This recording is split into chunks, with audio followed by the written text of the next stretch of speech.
Hey, what's up, everybody? Mogi Monster here, and welcome to Why the Fascination, or WTF as we like to call it. Yeah.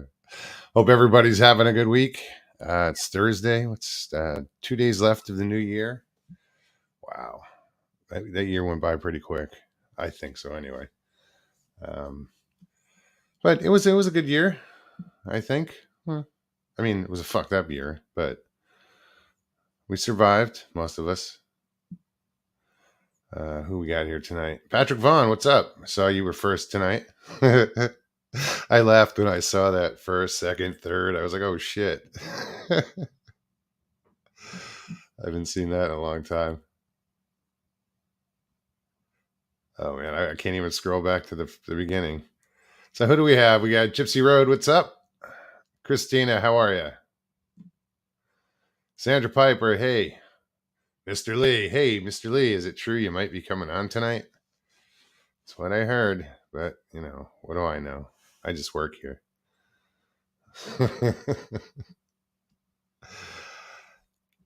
Ruth Mares, Miss Nada Nada, how are you? Janet, welcome. It's a new name. Welcome. Rex Hand, how's it going? Hey, Jeff, Pine Island Research. Ida Bustamante. How are you? Mr. Dodman, good day. Tight lines, man. Who else we got here?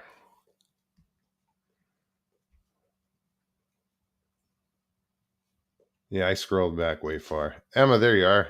How are you? Great to see you.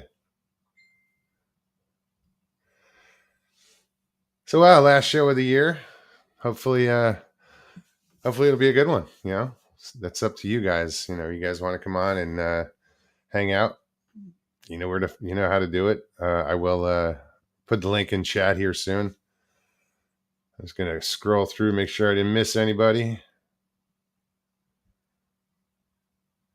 If you've never been on before, it's pretty simple. The link will come up in chat, and if you click on it, it'll bring you to StreamYard, and from there you can just follow the directions. It's pretty simple. Put your name in and test your mic and your camera, and come backstage. And if you don't want to go on camera, you can click off stop camera, and you'll just have an icon or an empty circle, but like this.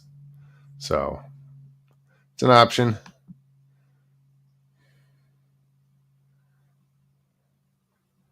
I didn't even, let me copy that. Yeah, might as well get things rolling right away.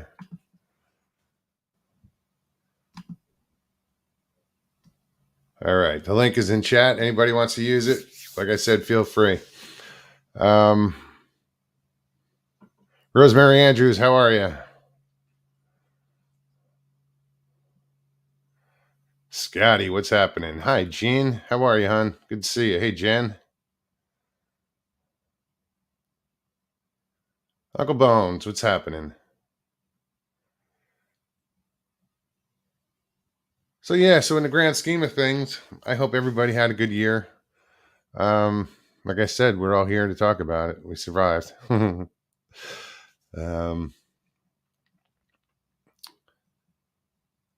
My year has been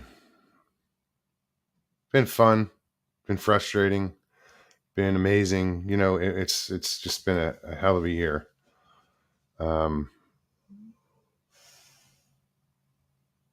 Yeah, I wouldn't change anything if I could.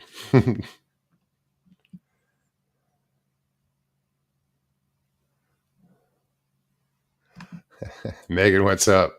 Hey, Mogs, for 2022, can we please change up the luscious mullet cut?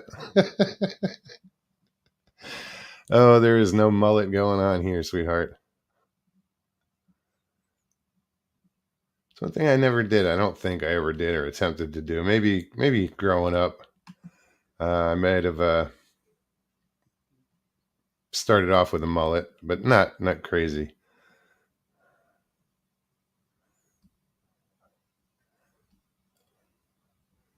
Before it was a mullet, and even then, now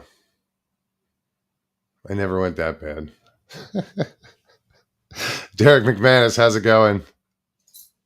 Papa Craig. So yeah, I'm just gonna keep spamming the chat with the link.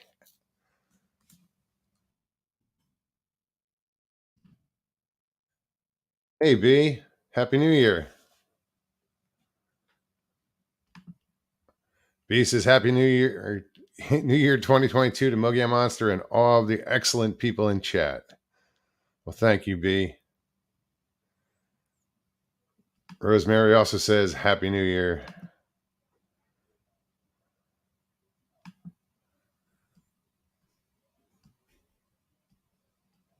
Yeah, hopefully Mr. Lee will make an appearance. I got a text from a buddy, said he might stop on. We'll see. WTF Mike, what's happening, man? Happy New Year, brother. Good to see you. Hey, Shell, welcome.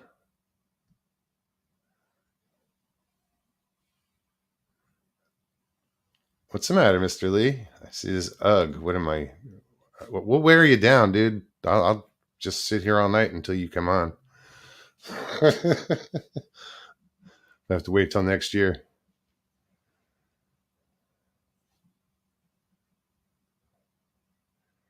Who just put?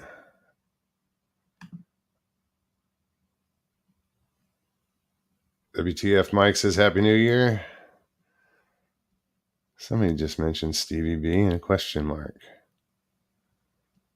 Oh, where's Stevie B? I should probably show up and chat eventually.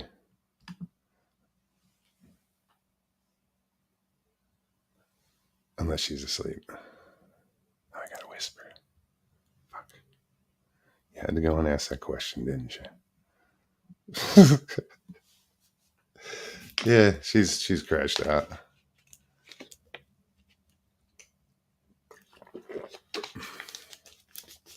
Normally she sleeps with background noise on anyway with the TV or something, so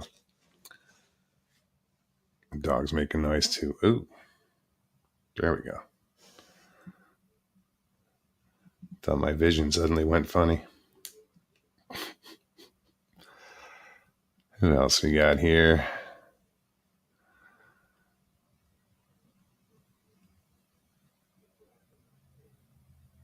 B said, hello, everyone. It's a pleasure to getting to chat with you all. Thank you so much for the fellowship and wonderful conversation. Here's the 2022. Absolutely. Yeah, I have a feeling 2022, and I think we all go in with this, optimism. But I think this is going to be a good year. Should be an interesting year. But I think in the end, it's what we make of it and make the best of it.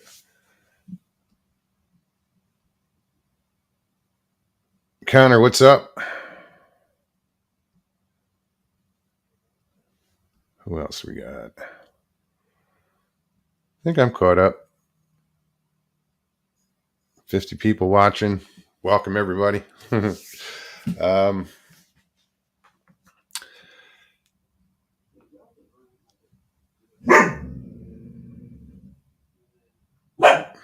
course, there's people outside the door, so the dogs are going to bark. Knock it off, girls.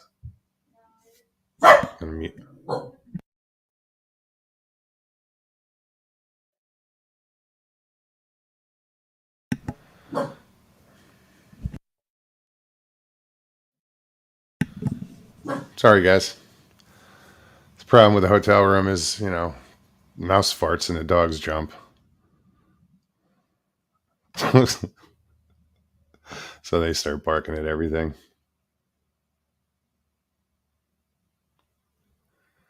Who else? Did I see Paulie's here? Barb Santi, how are you?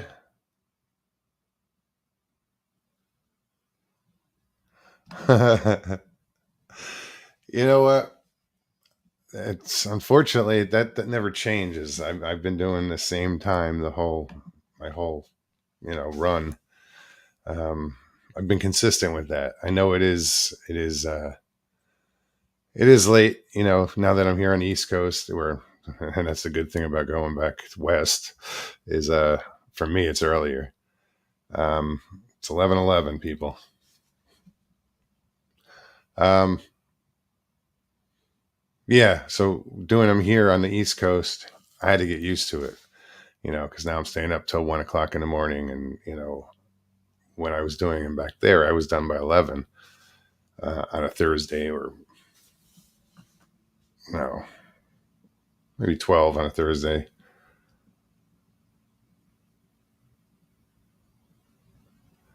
But I've always remained consistent. The show's always been on at the same time, and I did it that way so I wouldn't step on someone's toes when I first started it. That's why there was an hour difference between Tuesdays and Thursdays, and I left it that way. Um,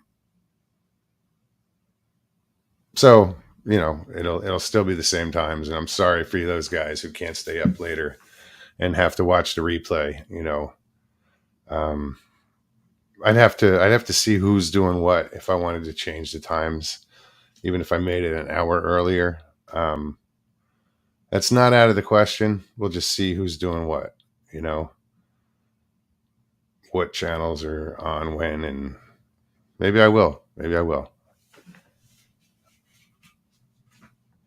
I mean, never mind. I'll behave. Crow Creek, what's happening, man? Good to see you. Sorry about the crinkle. Yeah.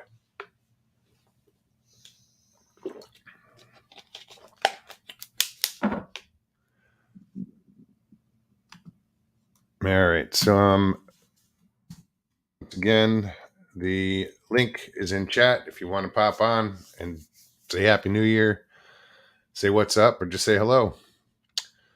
Click on the link. Come on, join us and hang out.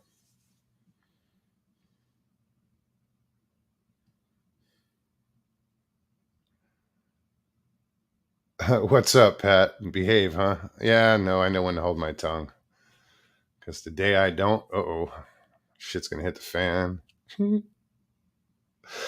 But no. I know how to behave. Till I don't. Anyway.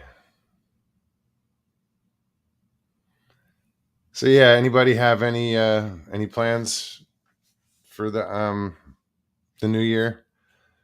I stopped going out years ago. It didn't seem worth the risk. you know. Um,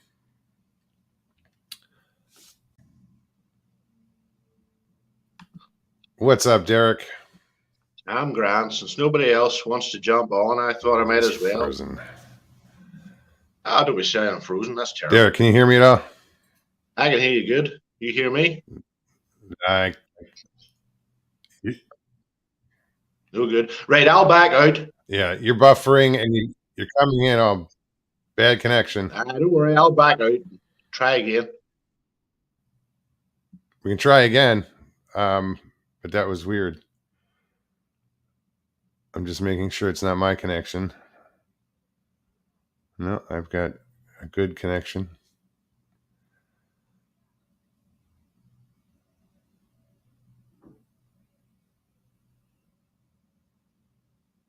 Oh, here we go. Mogs, I just got myself a case of liquid courage. Well, crack it open, buddy. But don't get too plastered. I don't need you drunk on here. I just need you on here. you can get drunk on here, but don't come on drunk.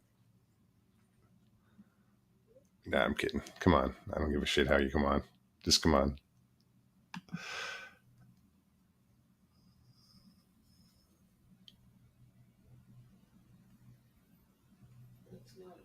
See, I just... Uncle Bone says I can hear both. Now, to me, it sounded like really... Could you hear it?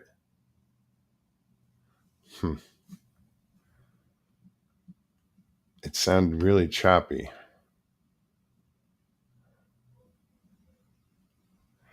Yeah, I did see the profile pic, dude.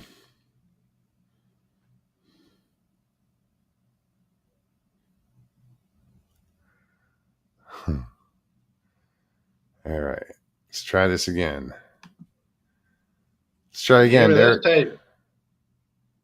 You hear me all right?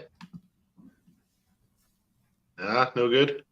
Now, I'm going to chat for this. Can you guys hear anything? Because to me, it's frozen and I can't hear a thing. I can hear Moggs, but bugger Now all I can. else. Whoa, whoa, whoa. Hey.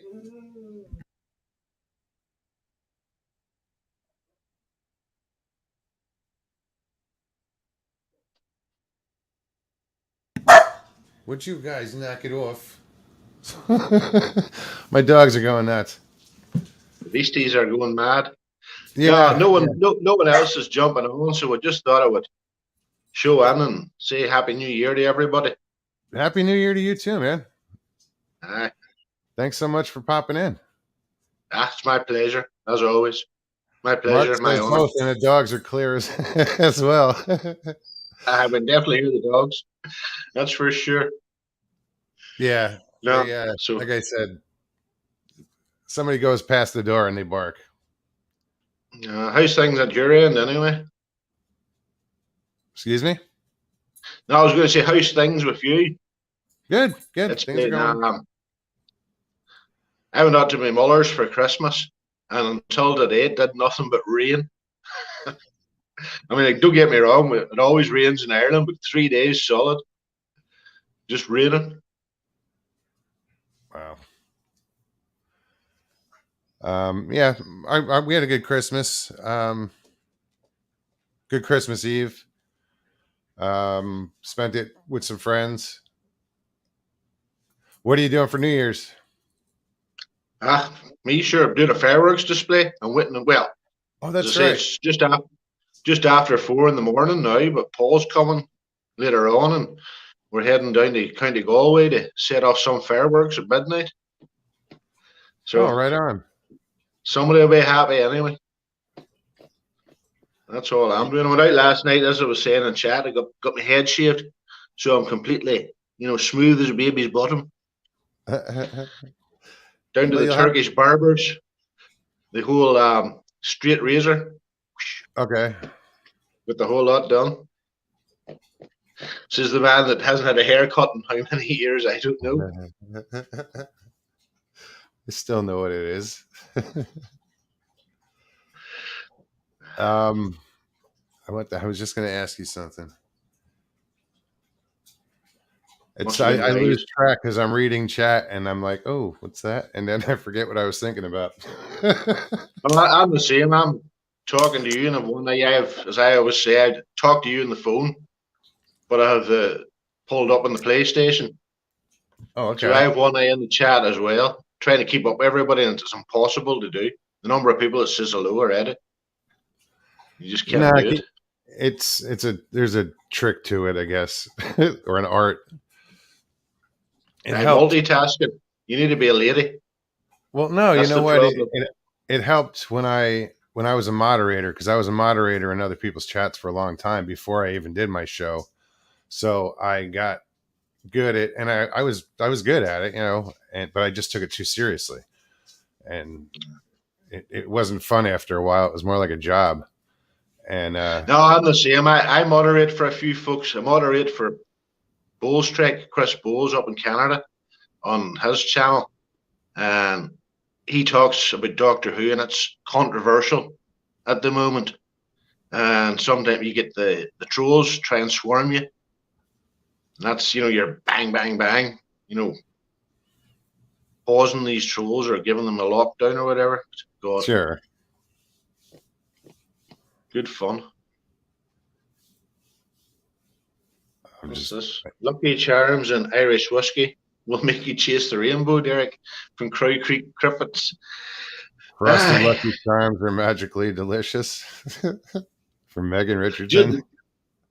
Do you know the irony is you can't actually buy Lucky Charms? You know, in the normal shop here, if you wanted Lucky Charms, you have to go to. There's a couple of special shops, you know, Oh that yeah. sells American style candy. If you want them, you'd have to go there. But you know, the average shop, the shop down below me in the flats, oh, you can buy cornflakes or whatever, but you'll not buy Lucky Charms. Hmm. Meredith, welcome. Hey, Tasty Hal, welcome. Good to see you. See, now, do you have like restaurants that are considered American cuisine? Not as such, but there's a strong, how would we put it? There's a strong theme of American stuff runs through a lot of everything you go here, Okay. if you know what I mean. But as such, you won't walk into an American themed place. That would be rare now, to be honest. No, I was just curious, because we have, Irish pubs and Greek restaurants and Italian and every nationality has a restaurant. I was just curious what our influence was overseas. No, the thing about the American influence is that big that it's it doesn't have to be this is an American restaurant. You know, the American influence is there anyway. Okay. So everybody knows about it, and it doesn't have to be force fed. There's somebody else jumping on. Hey guys, Little Rob. How you guys doing? I just wanted to chime in because this year's short in time, and so am I. Happy New Year! Happy New Year, Little Rob. Then. Tell your friends, Little Rob. They can come back and they can all say hi and Happy New Year. Yeah, Christina's been controversial in the chat. Where is Richie Evans and where is Niall? Well, Richie texted me earlier. He said he'd be here. He even asked me what time I went on. I told him 11. He said he was going to come on and he was going to bring Mr. Lee with him. So what'd you do with the Mr. Lee, huh?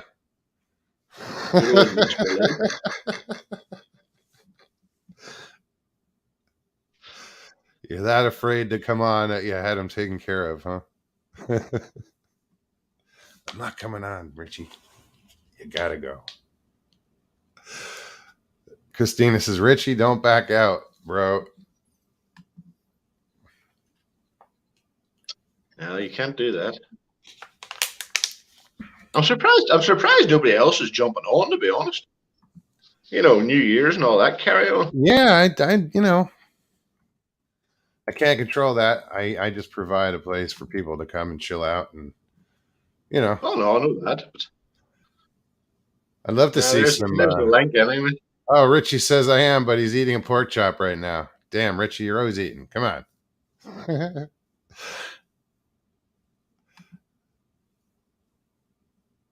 Trent, I'm sitting here watching chat. Mr. Lee says after pork chop, then Richie. Yes. There's Pat. Squatch Talk. Get Pat on. He's always good for a laugh. I don't control this, dude. I just put people on. Nah, well, I'm asking him. I'm saying now, Pat, jump on. We don't have the musical grudge. Hey, Leon, how's it going? We can always chat. Bigfoot Okanagan. Good to see you. And there's what do you may call him? Pine Island Research as well. He could jump on, and you could have a sensible conversation instead of talking to me. Why, we're having a sensible conversation for a change. Well, what do you mean for a change? What does that mean, dude? Is that a reflection of me or you? No, me. Usually I'm full blind drunk whenever I'm talking to you. Yeah, I'm aware. Scottish Wildman, how's it going? Mr. Lee says, Happy New Year. Happy New Year, Derek. Happy New Year, Mr. Lee. Are you going to jump on, son? Squatch in South Florida, what's up?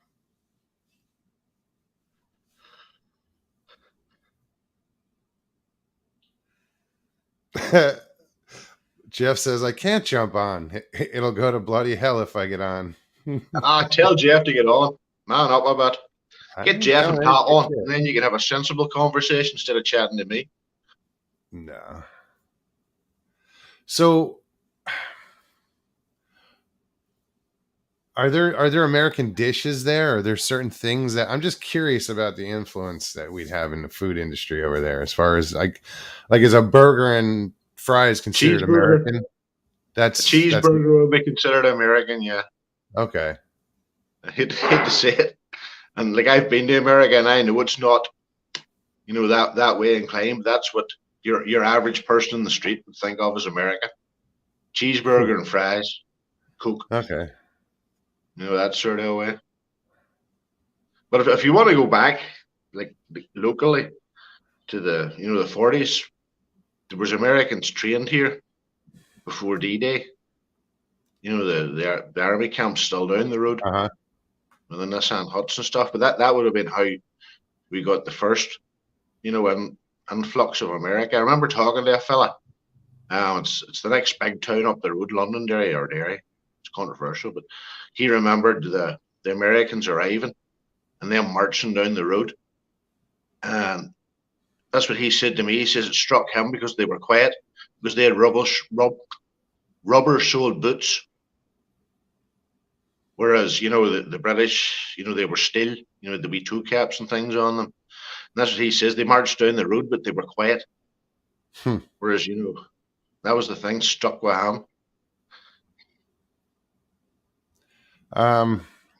Yeah, that would be weird to hear, like to look and see it and then not hear it.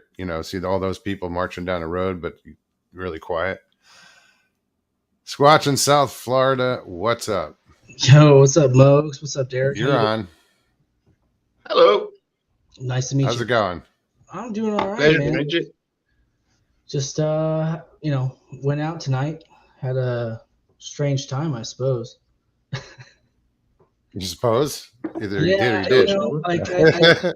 It was one of those ones that I can't really explain again. Right, I want to say 10 minutes from my house is like the edge of the Everglades. Okay. And me, my mom, and my stepdad, we went out there tonight, and Mike hiked out about a mile and a half, just straight out. There's a levee that just goes straight west. And doing some calls, doing some knocks, and the very last knock got a response. And then we didn't hear anything. So I was like, okay, all right, well, hopefully I got that recorded. And I don't know, 10, 15 minutes went by. We're getting ready to pack up, and I heard like a loud crash in the in sawgrass, like further back, because where we were standing was, it's kind of like considered, like, you might know because you fish, Mogs, like a lock on the middle of the levee. So packing up all of our stuff, and we hear this crash. And the next thing I know, I start feeling like the front of my face went numb, and I was like starting to feel like dizzy and the spins and stuff. And I looked over and I said, "Mom, how are you feeling right now?" She's like, "I feel super dizzy. I feel like I got the spins. I gotta get out of here." And I was like, "All right, let's go." A couple of weeks ago, I had just pulled up to the entrance of that spot with my daughter. I got a new night vision. I was going to go test it out just to see what it looked like. And I got a weird vibe that night too, because she was crying on the way there. And when I opened the door, she was crying, and like I finally got her calmed down. And then the next thing I know, I got like a really weird vibe. I was like, all right, I don't like this. I got to go. So I figured I'd come back and check it out. And I'm going to have to get the boat out there and do some further investigating, probably come end of February, somewhere around there. Well, the fact that you and your mom had the same feeling is odd, Yeah, we're kind of we're a little linked in that way. But yeah, it was funny because it was experiencing the same as I didn't even say how I felt, and she mimicked what I said. So sure, it was interesting. What you been up to, man? Just doing my thing. Trying to get back west, heading back out to Arizona. Other than that, just surviving. Yeah, man. I've been trying to keep up with the show. Lockbeard, what's up? Yar, you scallywags! You thought I wasn't going to show. Guess what these cities are? Hey, Sasquatch in Florida. I tell you what, them spinning and all that disease was me after I put down the rum keg last night. I had a feeling it was what you. A hangover. Feeling it was you. But I just want to chime in, talk to little Rob. He said it was a family reunion over there. And his swashbuckler had to come in and make an appearance. Even though you can't see me, I'm invisible. I'm a ghost. I appreciate it. Oh, now we got the ghost of Blackbeard. Yeah, this is the next chapter. Makes for a good paranormal show. Right on. Yeah. Yes, I wear boots and a puffy shirt, and I make people walk the plank. Just for kicks.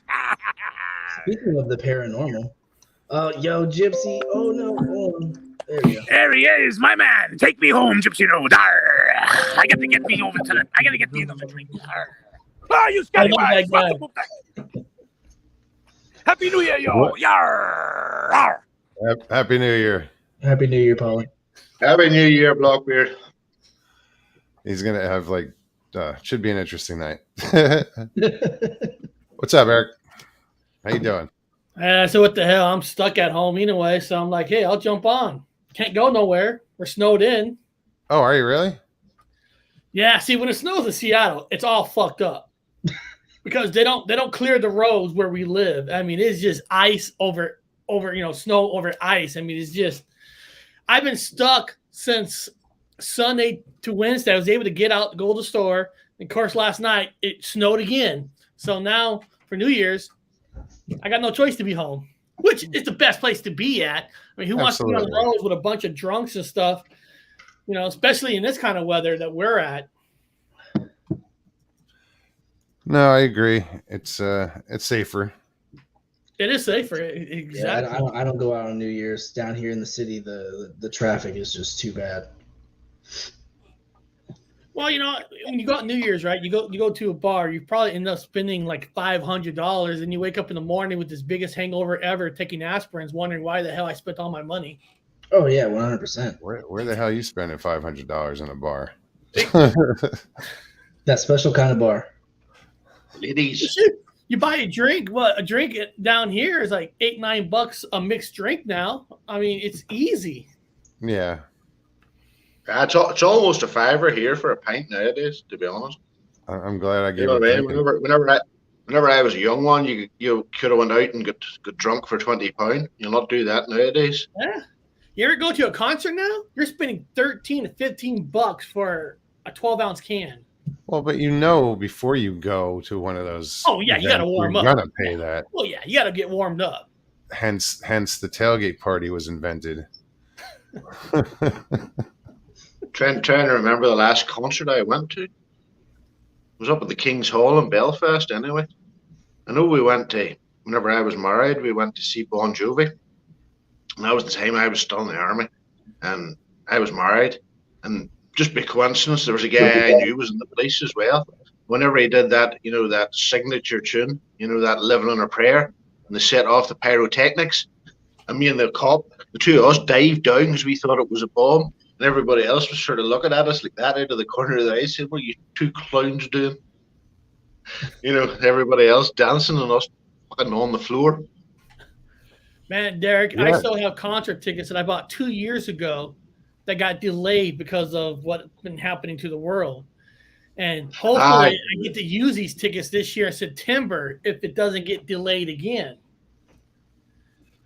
Now, I remember going to see Meatloaf too. He was up at the King's Hall, but we took the car, but I had a couple of friends took the train. But the way the train is, it stops, and there's a pub right beside the railway station. And the two of them went into the pub, and they were sitting in there having a pint, and then they heard across the road Meatloaf starting to play, his signature tune, The Bat Out of Hell. They had to throw the pints down them and run across the road into the concert hall. See, Derek, what I'm worried about is my tickets is for the Def Leppard, Motley Crue, Poison, Joan Jett concert. I'm afraid some of them might die before September comes. I mean, these It's screwed up that you said that because that's the first thing I thought of was shit. Are they going to all make it till then? You know, no Scary, offense. I mean, they're not young people, and they did a lot of abuse to their bodies. Yeah, that's it. No, yeah. Every day is a blessing. You've been waiting and waiting and waiting, and then that would be fucked up. It's Neil dead in the bathroom or something. Well, as long as they go out rock star style, that's the main thing. Right. Absolutely. That's funny. Well, I'm hoping 2022 is the year that we could just finally fully get back to normal. But who knows? Every time. But you know what? What is normal? There is no normal anymore. You're right. There isn't, because there's always something new that's hitting. And it's like, oh God, here we go again. The normal. I like that Vince Neil will be 400 pounds, though 2 more rehab sessions by September. I like that, Jeff. Yeah, he gotten pretty big. But Jeff, fucking look at Phil Collin and Def Leppard. That guy is fucking cut. That guy is healthy. But, being healthy doesn't mean you're going to live either. I just heard the news. I can't remember, some healthy guy who just had a heart attack and died. I can't remember who it was. God. Guess he wasn't that healthy. I guess not. It's sad that we lost. I forgot. Not everybody's sports fans that we lost. John Madden. John Madden, yeah. That was a big influence on the sports world, game world too. I mean, he changed. Oh hell yeah! Game right. I mean, can you imagine having your name on a game, EA, that lasted 20, 30 years? How much money you get from that? Yeah, there's a lot of royalties in that, huh? Yes, a lot of points. I remember you talk about heart attacks. My father, he took heart attacks. First one was bad. The second one, he was going out to put rubbish in the dustbin in the back garden, and he took a heart attack and down the steps and came back in again. Didn't even realize. Just sat down again, in his chair. Wow. That was the second one? The second one was mild. He says to me, I just had a pain. And he came back in, sat down, that was it. Didn't even realize. Wow. It was afterwards he went to hospital and there's Pat. After me asking him to come on. Yeah, I came in for the Motley Crue discussion. Like, what are we talking about now? Sorry, I skipped. No, I was just saying I had tickets to their show for the last 2 years, but it kept getting postponed. Yeah, and hopefully it's been rescheduled to September, and hopefully they live long enough where I could actually go see them. Who's they? Motley. Like Motley Crue, Def Leppard, Poison, doesn't matter. Even Joan Jett. I'm dying to get to the show. I'm dying to get back to normal. They're fine, dude. They're pretty hardened MFers, if I could say that. Obviously. Well, Mick Mars and Nikki Sixx, they've been healthy forever. Now, Mick Mars, he's done well with his disease, with his back disease. Yeah, Mick would be the guy I'd be most worried about in all that, honestly. Like Mick could die tomorrow. He could. I wouldn't miss him. Mick could have died 20 years ago, and it wouldn't have surprised anybody. Most underrated guitar player in all of fucking metal, Mick Mars. Oh, 100%. He's a badass motherfucker, dude. The man knows how to play like 2 different guitar sounds on one guitar. I mean, he make that sound where it sounds like there's 2 guitar players in the band, but it's only him. Yeah, that's hard. Mm-hmm. Harmonics. That's fair nomenclature. But dude, Mick is one of the most underrated fucking badass motherfuckers in all of fucking 80s metal, I'd say. There's some good dudes. I mean, we all talk about we can talk about Steve Vai, we can talk about Randy Rhoads and Eddie Van Halen, obviously. Mick is one of those guys that belongs in that category, I think, but he's not top. He's not number one. But he Mick belongs Mars, in that category. I think Mick Mars could be one on the top. He didn't care to be flashy. He didn't care to do all the Eddie and Steve Vai he just does his job. He does it well. Right. He stayed behind the scenes. He doesn't care to voice words. He just does his job and he does it well. I think if Steve Vai never would have been in the Ralph Macchio movie playing the devil, right, on Crossroads, nobody would have really knew for a long time how who he was and how good he was, because he wasn't the front man in a band. He wasn't the guy you saw.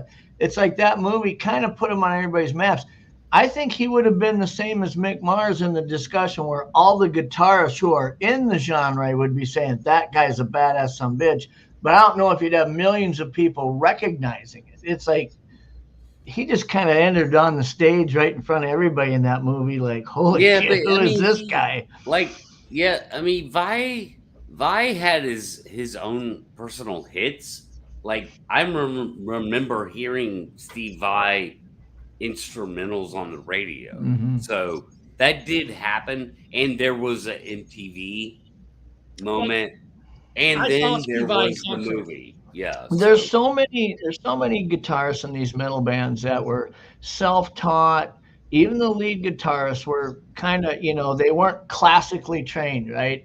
And then you got guys like Steve Vai who come along who their solos, they're scaling up and down and dual scaling and their finger tapping. And it's like a lot of these guitarists that were kind of self-taught in these metal bands started looking at these guys going, how in the hell are they doing that? And they started modeling them, know. Hey, I like the movie Crossroads.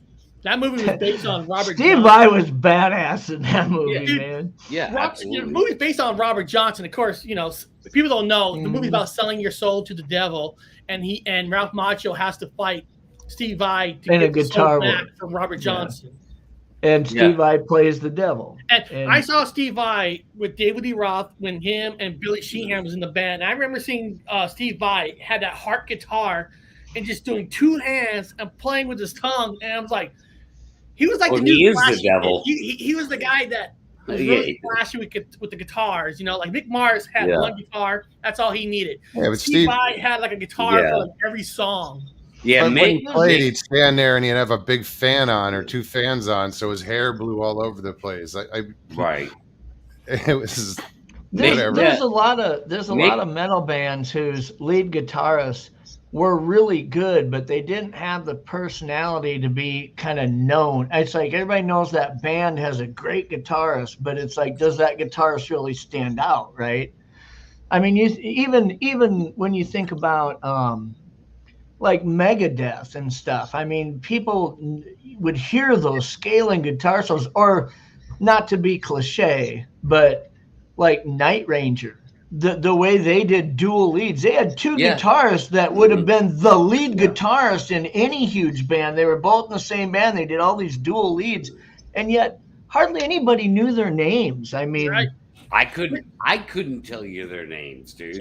But when you listen to "Don't Tell Me You Love Me" and you listen to those dual guitar solos, you're like, holy shit, dude, these guys are awesome. I'll tell you a guitar player who never got the credit because of the band that was in. Vito Bratta was a guitar player for White Line. You think of White Line, you think of music, whatever. But Vito Bratta was almost as good as Eddie. That guy was magical. But because he was in a band, more cute looking, never got the credit he deserved. When you hear probably so. I agree with you, Gypsy Road. Everybody remembers White Line for the ballads, when the children cry and stuff. Yeah, but there'll be light. You listen to Lights and Thunder, the song "Lights and Thunder" by those guys.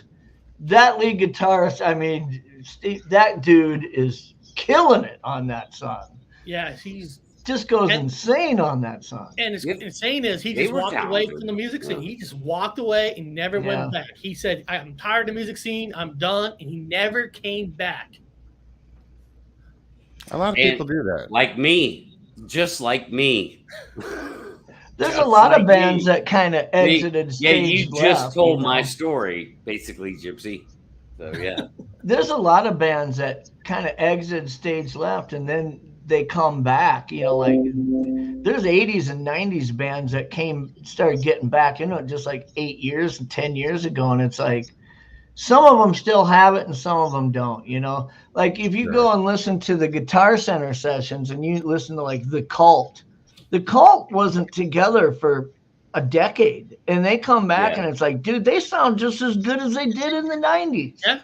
Billy Duffy, their lead guitarist, happens, it's up there. Ian Asbury, the lead singer, they're freaking awesome. Yeah, and Jeff, you and I both know, man, that's the camaraderie. Like, you can walk away from your bros and make great music. They had a connection. And you can, 10 years later, you can come back to that. Dude, it falls all right into place. Mm-hmm. And that are just freaking nature, guys. There's some singers are just freaking nature. Sammy Hagar is like 78, and the fucking voice is still good. Dude, I love that guy. I love Sammy. Yes, his voice is just. I love Sammy Hagar, but I'm still torn over the Van Halen thing, and I'm not when I hear newer Van Halen songs. When I hear Sammy Hagar, I think, you know, dude, he was a good fit, right? But then you get that nostalgia thing going, and you hear David Lee Roth singing. I'm going to tell you something, Jeff. A lot of people disagree with me on this. They ask me, are you a Sammy guy with Van Halen or you're a David guy? And when I tell everybody I'm a Sammy guy, they look at me like you're fucking crazy. I go watch Van Halen with David Lee Roth. No offense to David Lee Roth. He is a record studio singer. He cannot sing live. He sucks. No. Sammy Hagar, that motherfucker sounds almost like right now. And the truth is, I'll be honest with you, the truth is, if you go search YouTube for like the first Van Halen recordings live when they're playing in bars and stuff, honestly, Eddie Van Halen sounds like shit. I mean, his guitar's always out of tune. He doesn't sound good. He got good really quick as they started playing. He didn't grow up playing when he was 10 years old. I mean, that dude got good as that band got good. Yeah, but hey, I agree with Gypsy, man. Like Hagar is like vocally, at least vocally. You know, he just walks out there. He's like he is perfection compared to fucking one. But you could have the same argument with AC/DC now. Are you a Bon Scott guy, or you know? No, I mean neither. I mean, I'm just like how, like with AC/DC, I'm like that's how it evolved because you know Bon Scott died. No, I know, but you know, you got post that. Still here, dude. The thing is it's almost like. I kind of feel like when I hear their music, I have to remind myself which one I'm hearing with AC/DC. Because, I mean, it's like they cloned him. I mean, kind of. Really? I think they sound pretty similar. Yeah, I don't get that. I think the voice is different. We have this, look, you know, it's 2021. Let's hear David Lee Roth sing Dreams. And let's hear fucking... you know, Sammy Hagar sing Dreams. I guarantee you do that. Sammy's gonna. It seems like he's gonna knock it out of the park. So is that a trend? Do you think the second that song, dude? That's not. Do you think his range? Do you think when a band replaces that front man, that more often than not they get it better than worse when they do that? I mean, that obviously didn't happen with Journey. I mean, when Steve Perry walked off the stage, it's like, dude, you're never going to replace him, ever. Well, listen, 8 out of 10 bands that replace singers don't work out. I mean, that's to be honest. It's rare that it happens. Very rare. Yeah. It's very rare. I mean, AC/DC, the guy died on choking his own puke. I mean, that's, you know, what Van Halen did, that was, well, that's what happened to John Bonham from Zeppelin. David Roth quit. I mean, how lucky did Van Halen get? Well, and the thing is he created public disdain for him when he quitted. People didn't like his attitude. They knew he was the problem. It wasn't the band. It was David Lee Roth had an attitude, wasn't working out. He leaves. Hell, they would have embraced anybody they brought in to replace him because people started not liking the guy. But remember, when they got Sammy, it wasn't like he was a nobody. The guy just came off a hit, Can't Drive 55. I mean, they got Sammy. He's top of his game. I mean, Oh, yeah. Last Man in Heaven. Now, let me tell you guys, this trips me out. Now, I know people, Skid Row, hold on. Sebastian Bach is solo. We know the band hated his guts, whatever. Sebastian Bach been on tour doing Slave to the Grind tour. The motherfucker's voice still hits those high-pitched sounds. It's amazing. I don't care how you feel about the singer himself, but that guy is a freak of nature that can still hit those high tunes. It's amazing. Sammy Hagar is a singer.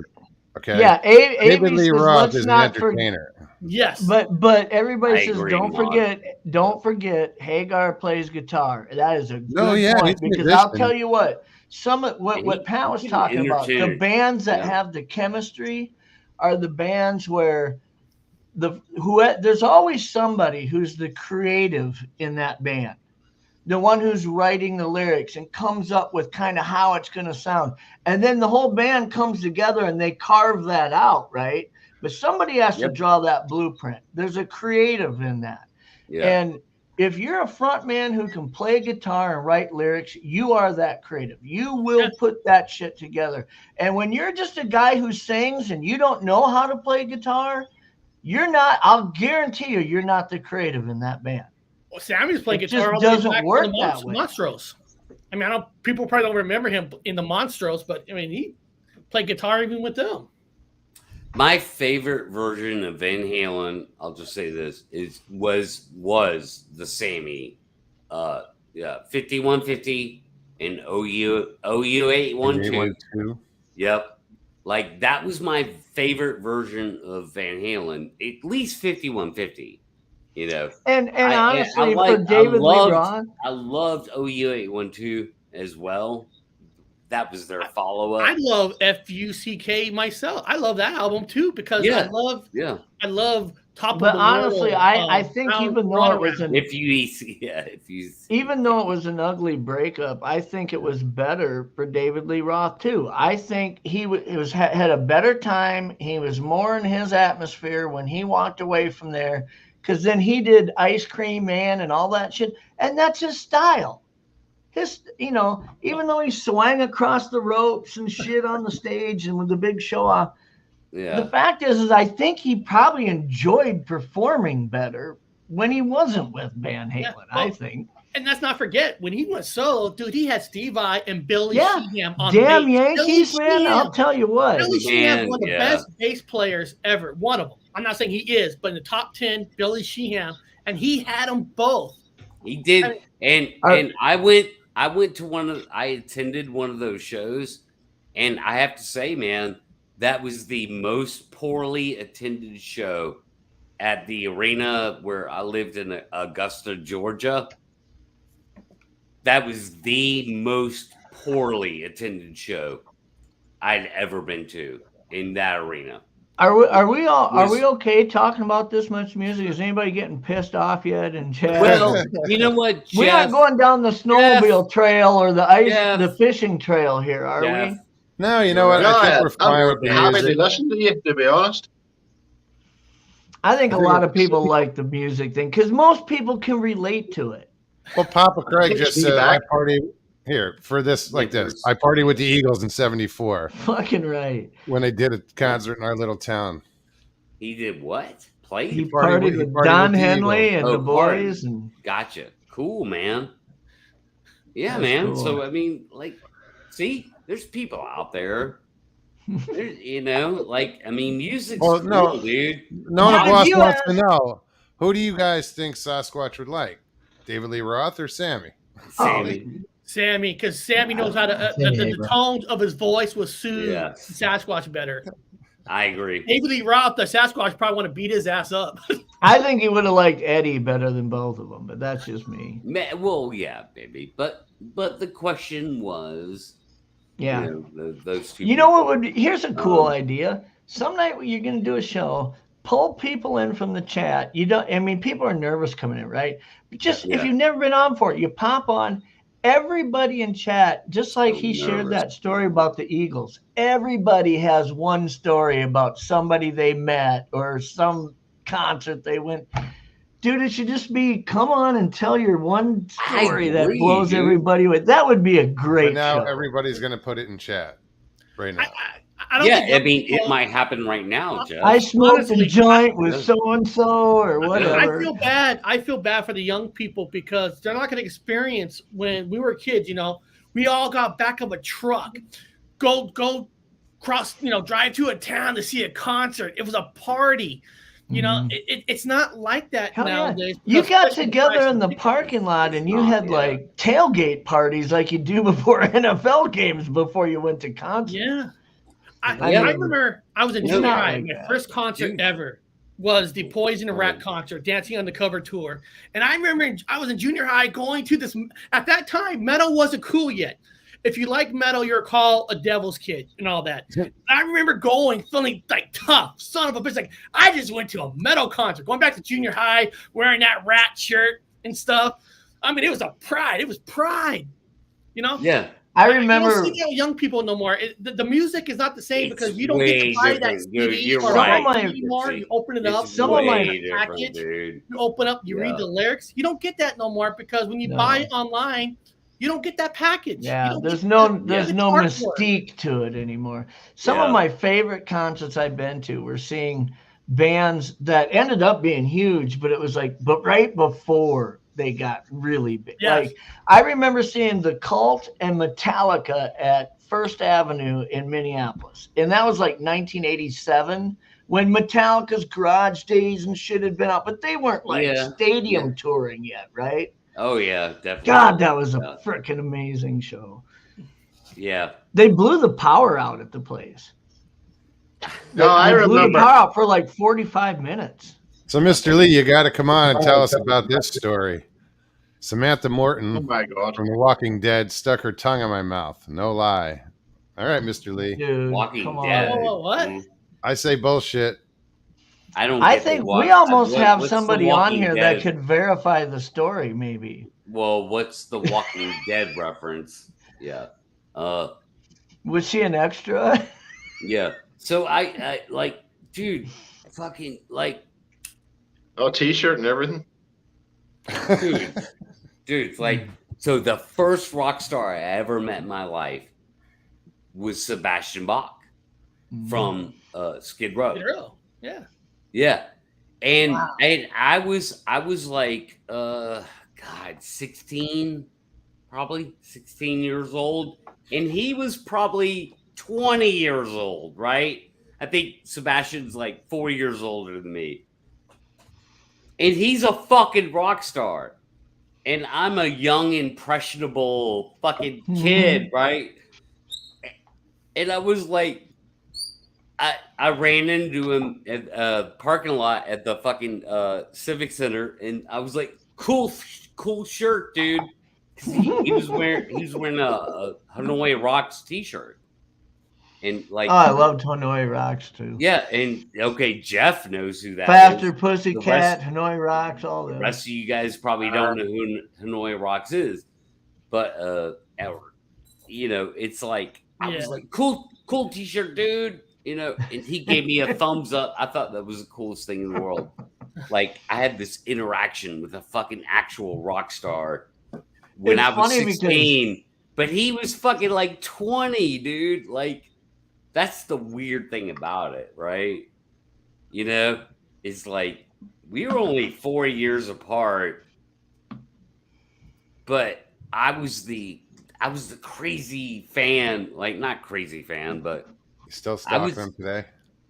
No, I mean I was just like I just happened to be there when it happened, I was like, oh fuck, dude, this Sebastian, and yeah, it's kind of weird. It's all fucking weird, man. All this shit's so weird. What's funny is how small of a world we live in. I mean, we're brought together kind of by a Bigfoot community type thing, right? A lot of people but I didn't know Pat a year ago. I mean, I met him in the last year.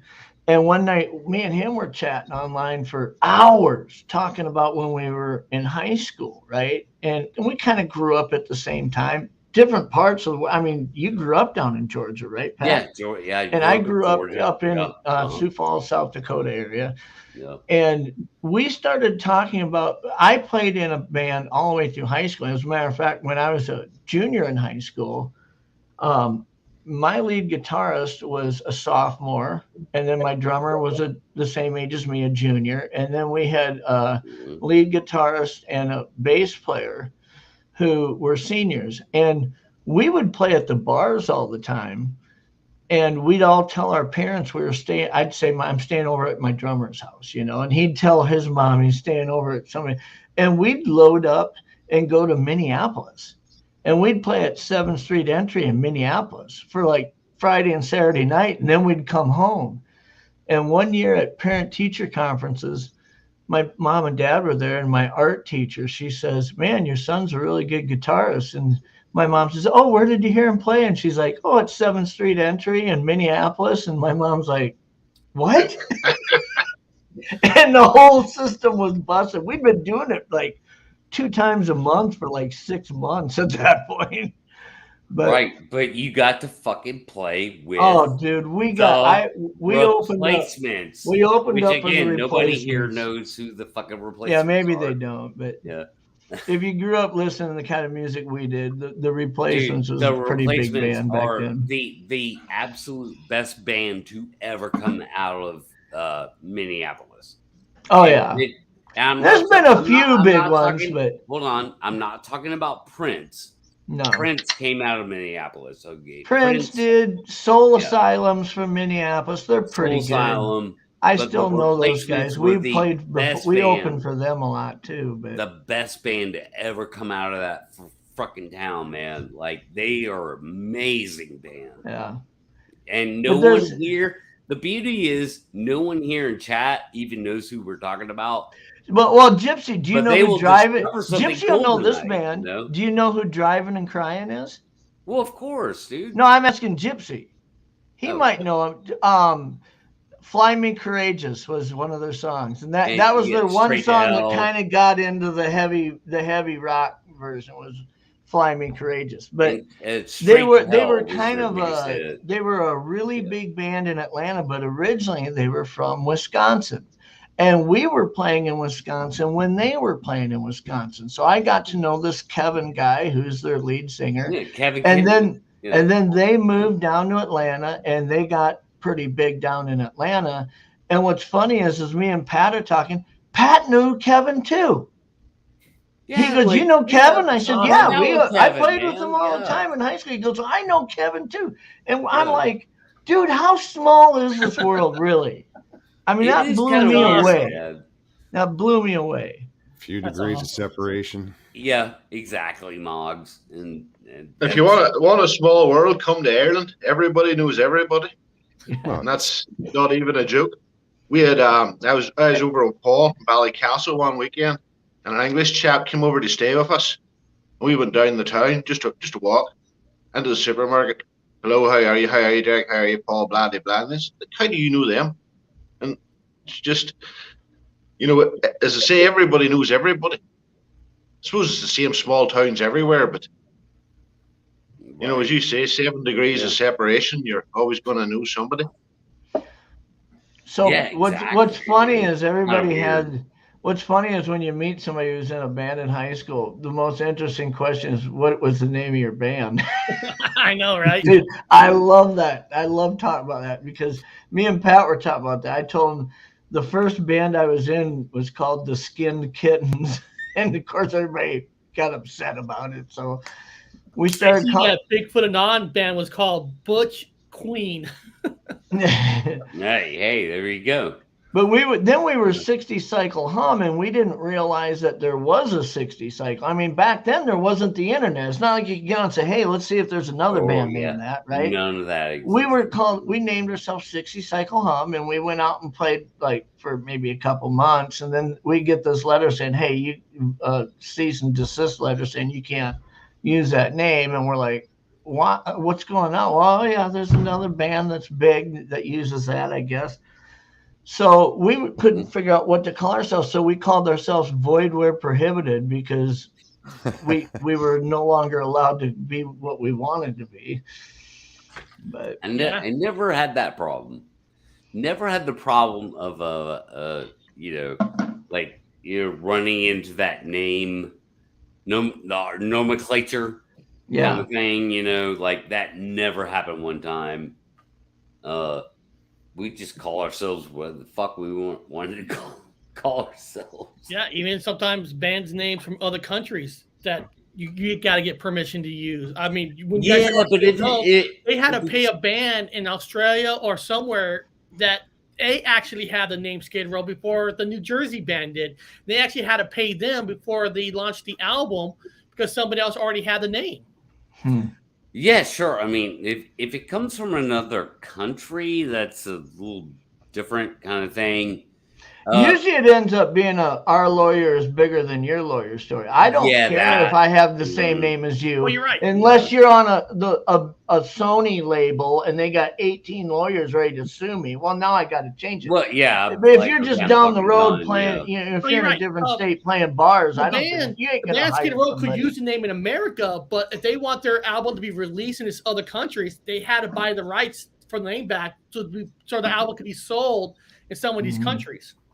Yeah, sure. I get that. Titling and what you're going to title an album can be tougher than what you want to title your band, because you're right. Your band is incorporated with a label in one country. Your album's going to be sold globally. Dude, so now all of a sudden you can title an album whatever you want. So I can come out with an album tomorrow called Led Zeppelin 2. And there's nothing anyone could do about it. You can call your album whatever you want. Yep. It's probably because your name of the band is first before the title of the album, so that would make sense. It's because I'm Pat Turner. I can do whatever I want. Moggs knows this. He understands. No, Moggs don't know this. Sorry, dude. Not that's all right. I say that in jest. I say that in jest. I do want to head over to Europe, though. Maybe we'll hook up with Derek over there because I want to go to the music festival that they have, and I can't even remember where they have it. I just keep seeing videos of it. No, it's Wacken, Europe, right, Derek? Wacken or Wicken. Anyways, the band Accept was playing there. And if you look on video and look at the whole Accept concert, they have a whole symphony playing behind them. And when they're doing Balls to the Wall with this whole symphony behind them, it's fucking incredible. Yeah. And those guys, that guy's voice and that's a good Canadian band. Go look at a 2018, 2019 video of Accept playing and look at their lead guitarist at the shape he's in. And tell me you think that guy's 60 years old. That is fucking incredible. They had a good documentary that came out like 5-7 years ago when they were rock bottom. Very good documentary. There's so many good documentaries out there. There is. I enjoyed watching I actually liked watching the Quiet Riot documentary where they talk about all the band changes, everybody quitting and coming back. Dude. That band went through a lot of documentaries. Awesome, dude. And Frankie has left us since then. Like he passed away. He died. He passed away. But that fucking documentary, man, is really good. I recommend anybody into that. Was probably one of the most really unveiled behind the scenes look at not only why there were changes in the band, but why there were and how it made them feel and how it. I mean, it really was pretty. It was touching. It was touching because it was. He felt the singer died. He was angry at the singer for dying. Like taking away his thing. It was very touching documentary. Very touching, and the reason that documentary ever even got made was because Frankie was his wife was a filmmaker. Yep. So she decided to make a documentary. She's like, "Holy shit, your fucking story is amazing." You know, and it was, and it's all preserved now, and wherever in the internet sphere you can find that and watch it. It's really powerful. Yes, powerful. They do howl at the moon, Christina. And so she made that documentary as a professional filmmaker, being his partner in life, you know. So. And people forget that Quiet Riot had the first #1 album for heavy metal ever. Yeah. Really. You know, what's crazy is how many hits. They made $0 off the album. They made nothing. They owe the studio money. It's crazy how many hits they had off their debut album. I mean, how many of them went top 40 was crazy. Yeah, what's the okay? So I'm so bad at memorization. They were just remaking another band's Come Feel the Noise. Yeah. That's the remake. Metal Hell. What was the band? Come on, guys. They were going to remake everything you're saying? No, well. They're all their hits. They didn't want to do remakes. Yes. The studio made them remake that song. They didn't actually want to remake "Come Feel the Noise," and of course, they remade it. And of course, it came like their #1 song. Slade. Was it Slade? No. Yeah, I think you're getting on it. No, I remember that. I think it might have been Slade. Slade. If it wasn't Slade, it was somebody else. Come on, chat. Chat's smart. Mods I know what has the smartest chat in the world. I know this for a fact. Anyways, to answer Christina's question, I live up here in northern Minnesota now. And the wolves do howl at the moon. You get a full moon, they'll get going. The coyotes too, but the wolves will get going. I've heard coyotes do it. It was like, yeah. Whenever my ex-wife joined the police, that's what she said to me. Their busiest 3 days was whenever the full moon, because everybody just went out and went mad. Oh, yep. Hey, Pat. Hence the word lunatic. Exactly, lunatic. Exactly. What? Sorry, Gypsy. No, I was talking Pat. The band was Slade. Slade. Yeah, that's what I thought. Yeah, Slade. Yeah. Sorry. Yep. Slade, not famously. I remember another Christmas song. Oh, go ahead, Derek. I'm sorry. They did I was going to say about Slade. They did a Christmas song, if I remember correctly. And somebody asked the lead singer once about how to make money being a rock star. And that's what he said. He says, do a good Christmas song. And he says, and just sit back in January and wait for the checks to hit the doorstep.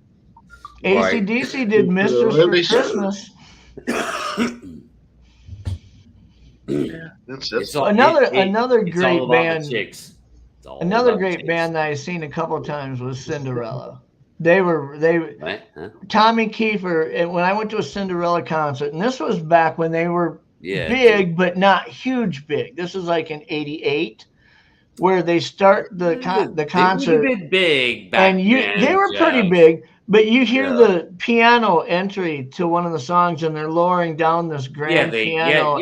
Tommy Kiefer, Tommy Kiefer was a classically trained pianist. That guy could play the fucking piano like no tomorrow. And you'd listen to most of their music, you'd never know that. Yeah, no, there's a few ballads that he plays the piano. He's an amazing musician. Yeah. He's a fucking asshole in real life. I've been around Tom. He's a fucking asshole. But he's amazing musician. But the man's amazing because the man lost his voice. I mean, he had to get operation on his voice. He had to learn how to re-sing again. Yeah. I mean, it's amazing that he has a band now, Tom Kiefer Band, but he had to relearn how to sing because he lost his voice. He did. It was very fucking sad when he lost his voice. And the reason why he fucking lost his voice is because he sang from his fucking throat.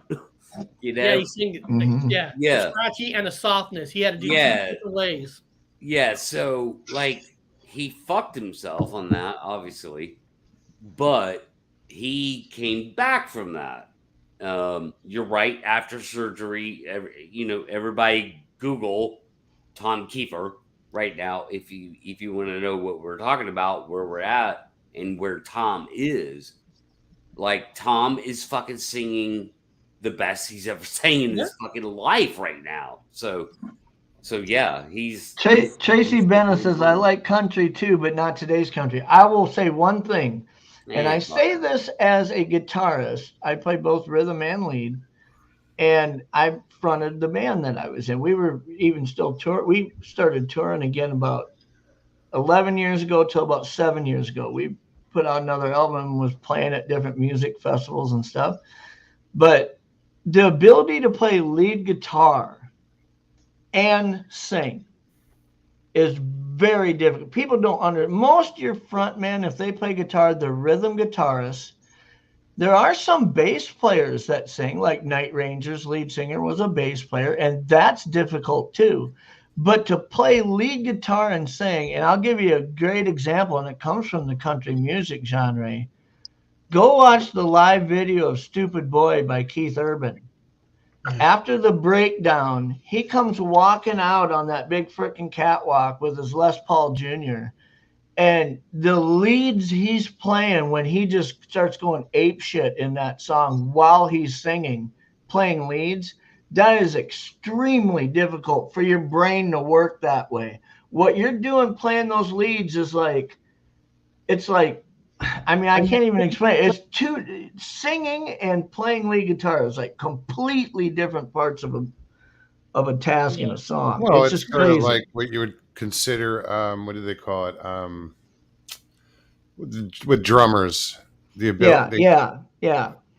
Something There's some limited. drummers out there that sing too. I mean, that it's a really hard skill to do. Rhythm, like I say, most frontmen who play an instrument, they're playing rhythm guitar because it's easy to play bar chords and power chords and keep the rhythm while you're singing. But to play lead guitar, bass, or drums and be the guy who's singing the song is crazy. Yeah. That comment when people make saying the music is not as good as now as it is back then, I think that's an unfair comment because if you know the history about music, there used to be a time where there was gatekeepers. What I mean is, you know who the bands are coming out. You hear the bands. Now there's really no gatekeepers. Anybody can make music. Anybody come on social media, YouTube, whatever. You have to find them now. It's not like there's no gatekeepers. It's the floodgates are open. So the good music is there. You just have to find it. I'll tell you if I was to make a list of my favorite top live recordings of songs that you find on YouTube, I'll tell you what, it's pretty obscure because there's one, everybody knows the song Gold Dust Woman by Fleetwood Mac, right? Stevie Nicks singing Gold Dust Woman. You go online and search Bertie Blackman. Now she's from Australia. Bertie Blackman, Gold Dust Woman. And you listen to that recording, it will fucking melt your brain listening to her sing that. It is crazy. And it'll always be one of my top 10 favorite songs that maybe not songs as we know them from when we heard them on CDs and cassettes and shit and are in our playlist.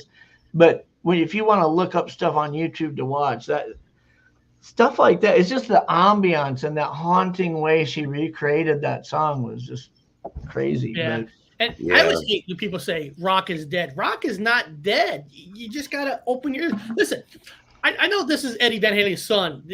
Eddie Van Halen's son has a band called Mammoth. Listen to them. He's got some fucking awesome rock music. And Jeff, I don't know if you know this, Mammoth, the guitar player or the son of Eddie, he plays drums on it, the bass, guitar, and sings. Every instrument on Mammoth's album is all done by, I forget his name, Wolfgang. Yeah. He plays Wolfgang every single instrument on that album. Yeah. It's amazing how many prodigies there are, people's sons playing. Right now, we have Angus Young's son playing with AC/DC. Right now, they're still playing live. And his son is filling his dad's shoes, his son, doing it awesome. Yeah, Phil. Pat, Phil I don't know his name, but Collins, Cheap Trick, the band Cheap Trick has a son that actually has played every instrument with the band on tour, guitar, bass, and drum. I don't know what the Cheap Trick Son's name is, but he's very talented. He's actually played every instrument with the band on tour. Yeah. Yeah. I don't know his name. Yeah. No, that's the thing. And these fucking rock stars, dude, from back then, now they have kids that are better than them almost. It's almost. Well, when you learn from somebody of that caliber, you have no choice but to get better. And they got no offense, they got the money to get them trainers for every instrument there is. Well, Not like you still have to put in the time and the effort into practice. You do.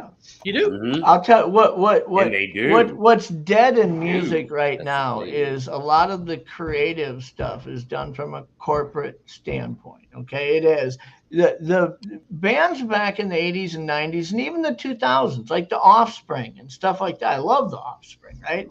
But those guys, they wrote the songs. Yep. There's no way a record company would tell them, you're going to put this song on side B of this album, and they didn't write it. They'd be like, fuck you, get out of here. Right now, music artists, if you can win The Voice or you're a great karaoke singer and you're going to get signed on a label and they say, here's your band, here's the people we're going to hire to play for you, and here's the songs. They're buying songs from different people who are just writing them and saying, here's your songs. These people, they don't play an instrument. They don't write the music. They don't write the songs. They're just glorified karaoke singers. A lot of them are. Half of our A-stage stars right now are not creatives. That's what happened when we started losing these bands off of the radar that were They formed a band. They kicked ass in a garage for a year. They paid their dues. They formed a chemistry. They wrote their songs, and they came up with their own identity. Right now, if you win The Voice, the first thing that's going to happen is you get a record contract, and then you get somebody that says, here's the clothes you're going to wear. Here's the way you're going to do your hair. They literally have people that shape your image. You don't get to be you anymore. Yeah. But you know what the problem is? Crazy. But you know also, Jeff, part of the problem, Jeff, is that like here in Seattle, Seattle used to be known for live bands. They have places to play live. A lot of those places that they play live, they're gone. They're gone. There's not really places anymore. And the truth is, if you go to Nashville and you go into Nashville, the best artists that are playing live locally are the songwriters. They write the songs and they go out and play them, and they get the stars to come in and say, I love the song he just played. And they call their agent and they buy the song from that guy and put it on an album. And those people that are writing the songs are just playing them to market them. It's happening in Nashville. It's happening in Austin. It's happening in all these scenes. And those are the guys that are fun to listen to. Dude. Yeah, but a lot of cities, the places are gone where people could play anymore. I mean, I want to hear the person. I want to hear the person. Right? Like what Gypsy's talking about, Jeff, is like the Soul Asylum days, right? Yeah. Like the rawness or the replacements, man. The rawness in those raw clubs. Yes. You know, where you walk in the bathroom and you're like, right? You don't you don't know what you're gonna get. Like you can't tell your girlfriend who you brought to the show. You can't say, "Wait here while I go get us drinks." Man. You can't leave her sit there alone. You walk in the fucking bathroom. You don't know what you're gonna get. There's all kinds of shit scrabbled on the fucking the doors around you, right? That's any bathroom. Yeah. They're all closed. So sounds like Joanna's in Portsmouth. That's where it was a rock bar. The music happened. That's where the music got created. They played in front of real people. Here's what it comes down to, Pat, is when I hear somebody play music live, I want to hear the person who got their heart crushed in the relationship that they've wrote those lyrics and they're singing it. I want to feel that pain. I want to hear the person who wrote and created the music, because I can feel that when I hear it. I don't want to hear somebody who sang a song they never wrote and it's not about anything they've ever experienced. Well, that's a performer, and then there's artists. The artist wrote the song, and went through that. The performer is just singing it. The Replacements, and see, again, we're talking about people like everyone on this panel right now doesn't even know what we're talking about except me and Jeff. The Replacements, man. Yeah. So they had so just so people know, let's tell them, Pat. The Replacements had a lead singer, Paul Westerberg, dude. Paul Westerberg was one of the greatest fucking songwriters. The thing about him is that 10, he was a poet and a lyricist. Yeah. Okay, he was a poet and nobody here even knows who the fuck that is. That's sad. That's so fucking sad. You know. They don't know there's who a lot of Westerberg is. There's a lot of bands out there though that their front man, whoever's writing their music there's some really good lyricists out there. So there really are. Like Butch Walker, man. Butch Walker is in my top fucking 5 of most talented songwriters and guitar players to exist on the planet. There's another guy that I listen to a lot. No one here knows who Butch is. No one. There's a lot of nobodies at my plate. Like John Hines does a song. He wrote a song called Rain, and it was on The Deadliest Catch. If everybody remembers that there was a song called Rain when Phil died, I think is when they did it. It was that they were playing that day on that episode. But this song is freaking, dude. The first time I heard this song was amazing. So I start looking this guy up. He's a nobody.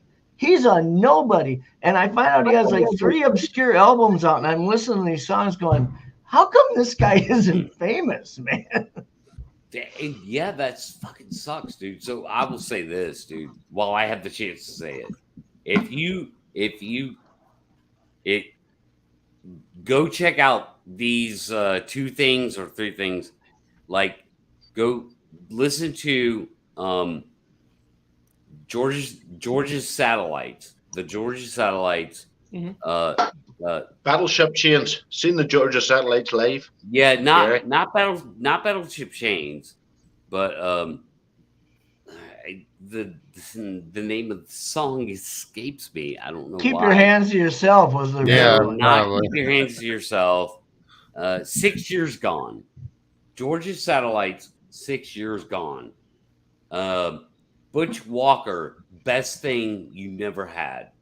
If you do anything tonight, check out those 2 things, man.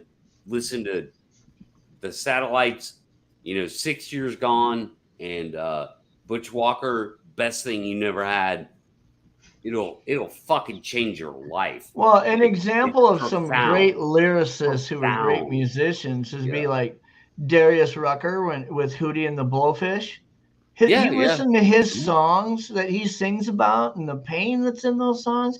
Then the label started telling him, you're going to do this, you're going to do that. And he said, you know what? I'm done then. And he went solo and kind of even changed genres. He went to more of a country route. And it's one of the best things country music he could have done. Country. He's amazing singer and artist. Another great lyricist is Big Head Todd and the Monsters. They could have probably been a lot bigger than they were, but their song Circle, and they had some really big hits in that short time period. And the label was like, we want you to do this and do that. And he said, forget it. We don't need a label if that's the case.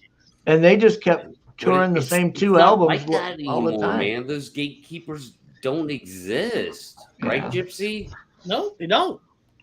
Yeah, you don't. Yet it's harder to find the good music. You got to dig through it now. There's no gatekeepers anymore. It's good and it's bad. It's good in a way because you got to know these bands, but it's bad in a way because you don't know they're where they're at, where they exist. I have to hear from Jeff. I had to hear from Pat. I had to hear recommendations.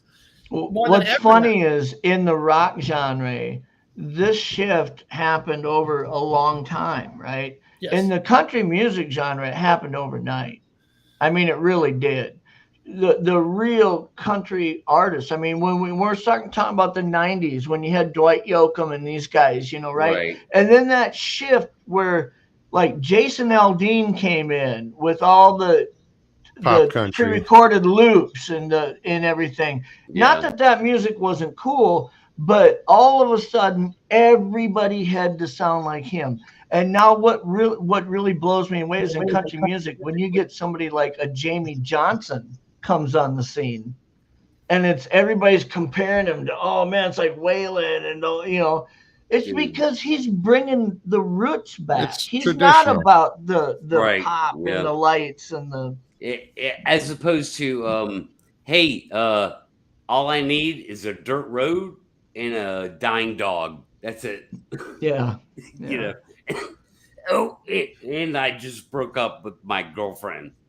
Right? So that's all I need is a dirt road and a fucking bad breakup. And I have a fucking country song. It's like, it's low-hanging fruit. So easy. It's like, I could write 20 of these fucking songs, and I have.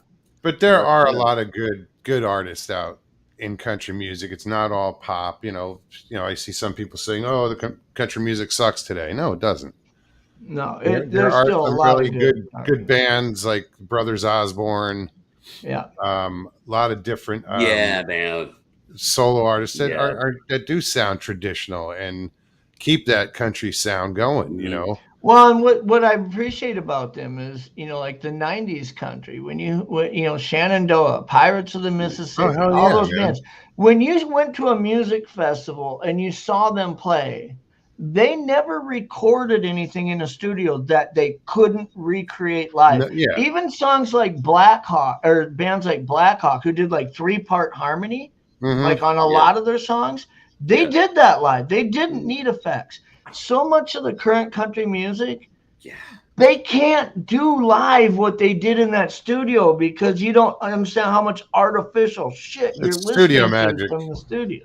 Yeah, and so I was talking about this today. It's funny with Stevie about some bands fucking sound terrible live. Yeah, and I said if I were ever to record or was in the industry, I wouldn't record anything that I couldn't sing live. Yeah, I feel the same way, but we were seeing that in the 80s too. I agree with you, Moggs. We were seeing that in the 80s too. I mean, quite honestly, when Rat came out, I'm gonna tell you when Rat came out with their first album, and it was just fucking off the charts, right? I mean, lack of communication, all that shit on there. I was like, man, this band kicks ass. And then you see them live, and vocally, I'm not saying they were bad, but they could not recreate what they did in that studio live. They just couldn't. Yeah, there was some bands. They are more studio. They are more studio recording. Vince Neil and Stephen Pearcy. Yeah. There's some bands that just can't. Now I'll tell you, like you go see. I remember when ZZ Top was doing the Concrete and Steel tour, like in the early '90s. You go and see them play. I don't care if you've seen them in the '70s, the '80s, the '90s, or in the 2010s. Those guys, when you heard them play, they sound that way. I don't care if they're playing in a little room or a freaking giant stadium. They kill it the same way. If you want to hear real singing where almost the whole band can sing, I'm telling you guys, Def Leppard, the whole band could sing. I mean, they really could sing. All of them, the harmonies. I mean, it was real. I mean, and I'll tell you, still sound fucking good. And they don't use tracks. The problem nowadays is there used to be a time when bands used tracks, it was unacceptable. I remember when I don't know, that pop singer got caught on Saturday Night Live or lip singing. People bashed them, but now it's accepted. People accept tracks. I mean, it's like, dude, Jeffy and we could do a studio album, go out there with the tracks, sound like the studio. I don't care. Yeah. I could put a microphone in front of you, Eric, and I will make you sound just like Guns N' Roses in 1986. But that's hurting. Because I'll just recreate it digitally till you sound just like him. You'll sound like Axl Rose by the time I'm done recreating it. I would never shift changing, pitch correction, bringing in the grit and the reverb. I can make you sound like anybody. Yeah, but it's sad. Tracks in a studio not being allowed live. If you're doing a live show, no tracks should be allowed. And if you do play tracks, now don't get me wrong. I know there's certain parts there have to be some tracks. But if you're using like a Coldplay went on Howard Stern, admitted that all the background vocals are all done by tracks. Mm-hmm. That's fucked up. I don't think that's fucked up. That's what I would expect. Yeah, from you're gonna get some of that, and That's there's a exactly lot of what I they want call. that on the Expected album because when I Coldplay. paid $80 to $1,000 now for a ticket, it better say they're using tracks because I don't pay that much money to hear. There's some bands out there. Man. One I of the things I expect that from Coldplay 100%. Yeah, but if I saw Kings of Leon, it was the same thing. If I go see Guns N' Roses, I want Slash playing fucking Slash parts. You know what I mean? Yeah. And of course he will be, no matter what. And November Rain, I'll concede the keyboard, fucking intervention with the orchestration in November Rain. But I want fucking Slash to be like he's gonna be doing those parts. So it's kind of it becomes a blurry line. But there's some bands that have created a sound like Coldplay did and like Kings of Leon do. They need pads. They need pads. I'm gonna call you a bitch. No, just listen. I'm just saying from that underneath sound that you hear. We used to use it in the 80s with synthesizers, right? The pads, I call keyboards. That low keyboards, kind of sound that's just a low noise that everybody's playing over. A lot of bands like Kings of Leon use that. There is no instrument you see on stage that's recreating that ambient sound that's in that band. I don't know, dude. Kings of Leon has a keyboard player on stage. Yeah, I know they do. But he may be the one triggering some of that stuff. But I'm just saying there are pads that are used there. You go, if you guys can, go to a fucking Black Crowes concert. Everything they do on stage, everything, 100% real. They bring extra women to sing the backup. There's bands that are like Blackberry Smoke, same 100%. Thing. Blackberry Smoke, they're kind of the rock country. Hey, don't even shut the fuck up, Jeff. Hey, I gotta go back upstairs. You don't like Blackberry Smoke? Take the dogs out. I want to say Happy New Year to everybody. I'm gonna be dropping off. I gotta take dogs out real quick. But Happy New Year and McGall. Happy New Year. Happy New Year. Yeah. And Pat, I love talking to you, Pat. Man, good to talk to you, brother. Man, you and Jeff, we got to do a show together about music. I mean, a music show, and Mom. Me and Pat have been talking about now. Yeah. Me and Pat have been talking about we need to do just one show, 4 hours of just music. Yes, show, right? Yes. Yeah, I love it. Obviously, we could fucking talk about music for 4 hours. And just tell people they better watch it live because we're going to share recordings of stuff that eventually at the end of the broadcast, it's going to get banned. But at least if you were there live, you could hear what we were talking about. I mean, yeah. So what's your take on all this squatch in South Florida? I don't really have a take. I'll be honest with you. What's your favorite band? You're a younger dude. What's your favorite band? Yeah, dude. I meant to bring you in 10 minutes ago. What's up? What do you think, bro? Disturbed, Nirvana. Cool. I like how you threw the Offspring in there. I'm a big fan of the Offspring. The Offspring live is awesome. You watch them on their live songs are cool. Yeah. I listen to now. I listen to a lot of classical music actually, like older like Bach, Chopin. Things like that sometimes, but I don't know. I kind of just I'll be honest, I can kind of agree that the music of today is kind of just ruined. I can but I'm here, but I see that a lot in young people, not just you, dude. Like my son's 17 and his playlist is like the Offspring and stuff because he appreciated real music, Yeah. It's hard to find that 4-piece rock and roll sound anymore. Yeah. How old are you? Yeah. Squatch in Florida. My Maddie, my daughter, she's 19. And she came into me one day and says, I found, she had the wee A player or whatever with her. I found this lovely song. She says, go and listen to it. She put on Belinda Carlisle, Heaven is a Place on Earth. And I turned around there and I says, Maddie, I remember that whenever it first was in the charts. Yep. Well, you guys have some rich tradition too in Ireland, not just with U2, the obvious, but like the Cranberries and stuff. I mean, man, there was some good music that came out of Ireland. No, that's true enough, but it was circumstance of the times. That's how people express themselves. I mean, look how many different bands have paid tribute and tried to cover Zombie. I mean, seriously. Yeah. A lot have. Yeah, Zombie's just Zombie. Like it is what it is. You can't.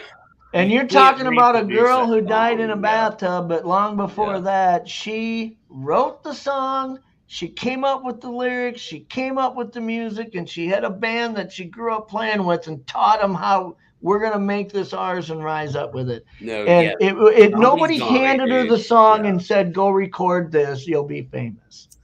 Zombie is Zombie, and like it's not my favorite song. I don't like the inflection. Zombie, like the but if you look at what she's singing about, she had a global statement that she was making to the world, and it was impactful at that time, really impactful. And it was relevant. I agree. I'm not a big fan of the actual musical part of it, the song itself. It's like, but that's cool. So like Squash in South Florida, like, so you're like Generation Z, I'm guessing. Young 20s. No, I'm 30. I would have guessed you to be younger than that. Millennial. Yeah, I know. I have to say I'm a little blessed with my complexion, but yeah. So, Amy, how many Led Zeppelin songs have you heard? A lot. A lot. No. The correct word is all. I mean, I've listen. Everything that you guys have been saying, like, are names that I've heard. I've heard grew up listening to my parents play it. Like my dad was a huge Eagles fan. I remember when he bought that huge box album set. It was like all their albums all together. The light blue cover with the eagle on it. Yeah. And like, like everything that you guys have said, like I've heard it, I've listened to it, I enjoy it.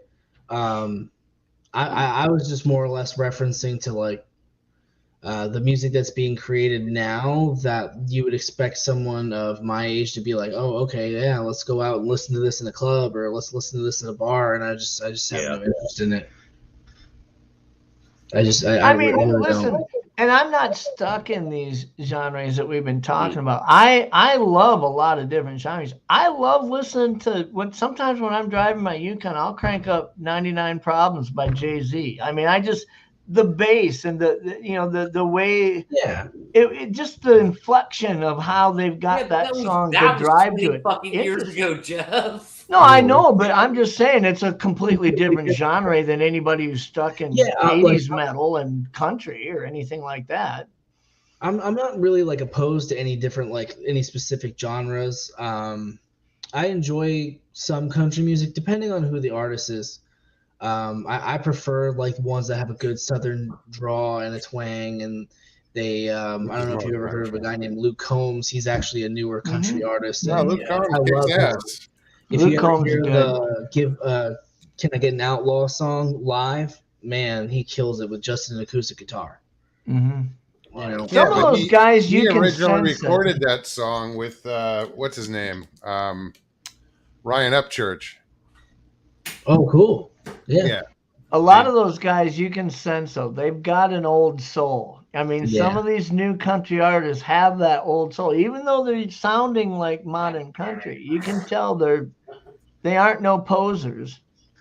They grew up on a tractor. I had started to pick up guitar a while ago, and I just can't do it. I have a messed up pinky from a sports injury, and I just can't hit those bottom parts of the guitar and those like chords that require a pinky.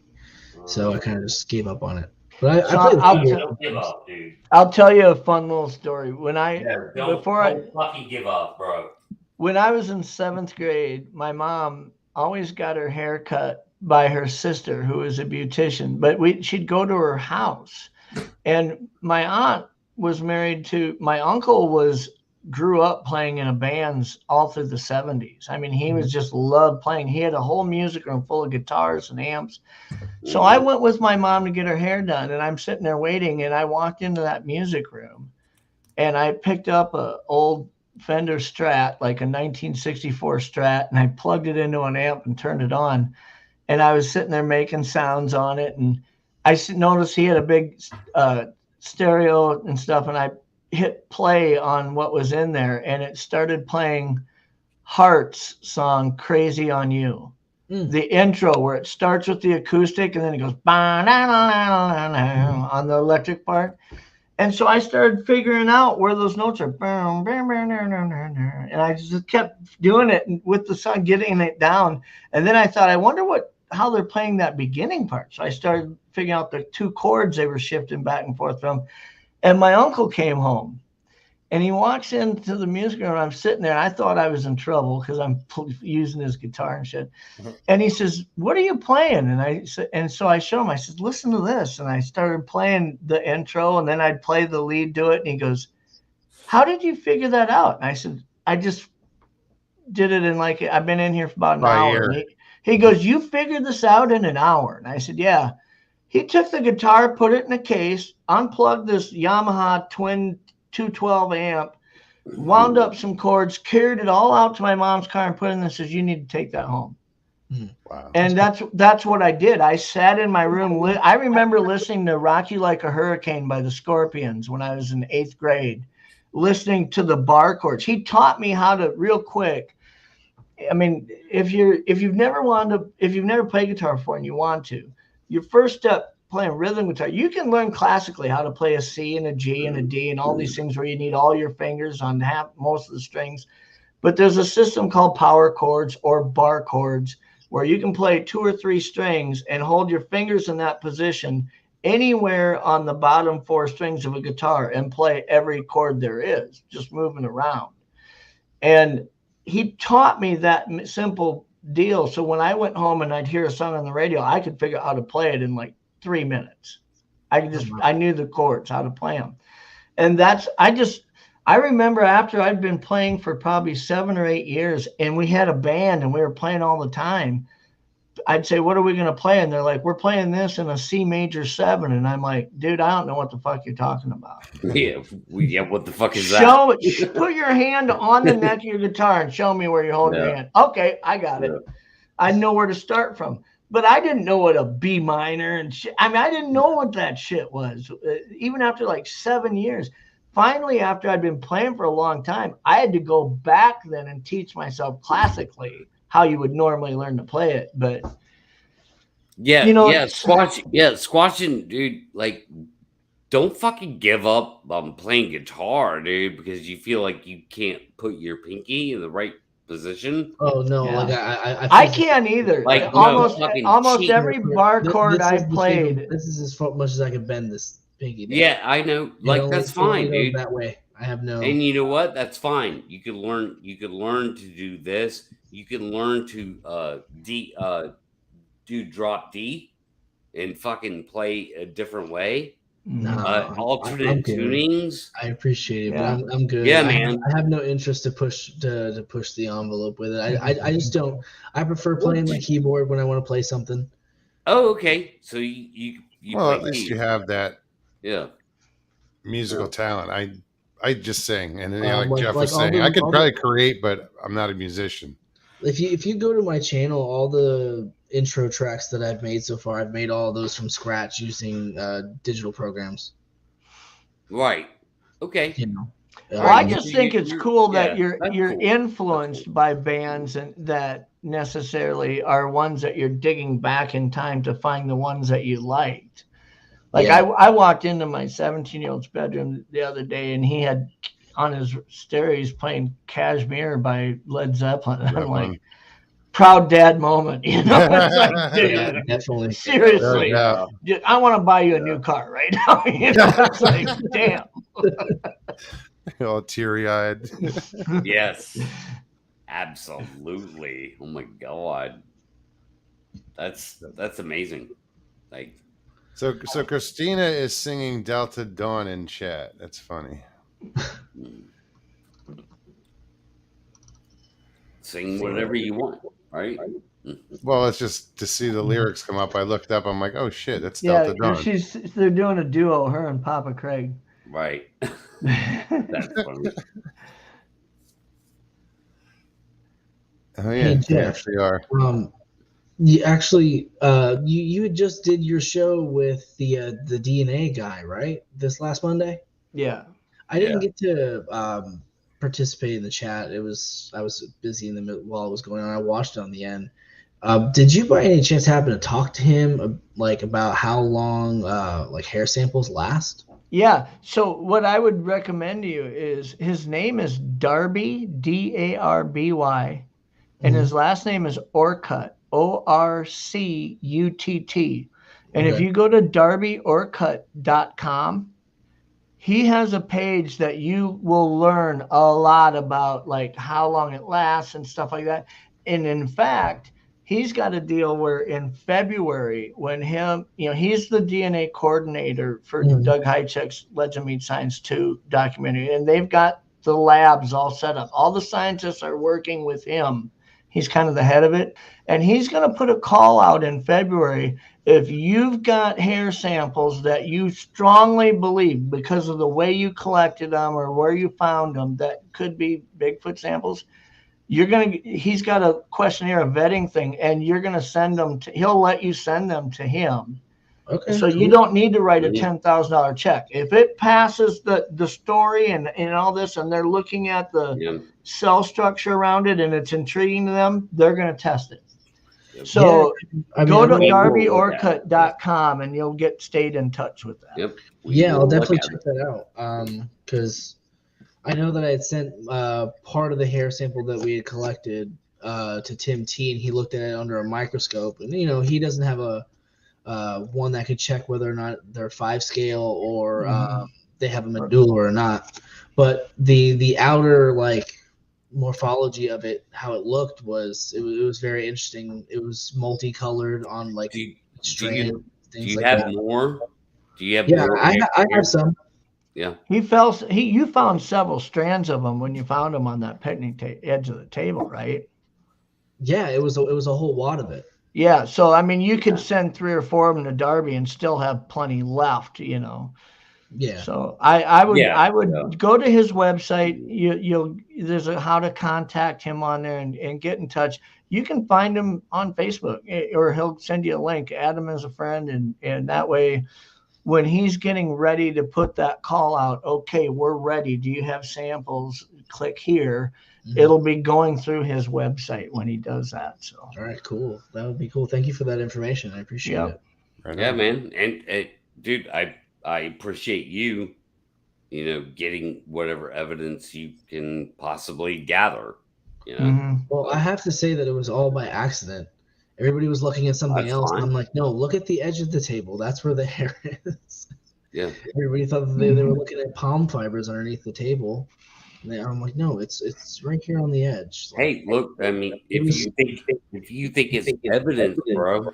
Yeah. Well, this is an excellent example of what he's doing, and I've said this before, and it's hard to really see it in action, but this is a great example of it in action. Is that you've got all these funded scientists, or you've got these people with the $10,000-$12,000 drone and the $6,000 FLIR set up. Hey. You want to know what? I'm not saying that that's not going to be part of a big breakthrough at some point, but likely that person who finds something or gets that video clip could easily be somebody out camping for the weekend or going for a hike, or one of us citizen scientists with our buddies out on a weekend. Sure. And the problem is this: how do you get that into a lab versus that big, huge research team that's connected to Doug Hychek? This is the bridge.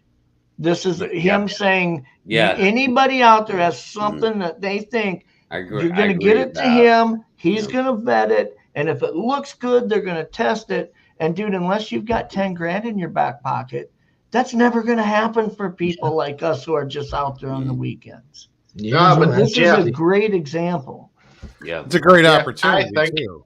you know, this phenomenon, it's going to be the ordinary person. It's not going to be somebody that goes out with a team or does whatever. It's going to be some ordinary person. I honestly, I think whoever it is, once it happens, when you look at it in retrospect, there's going to be a lot of connection.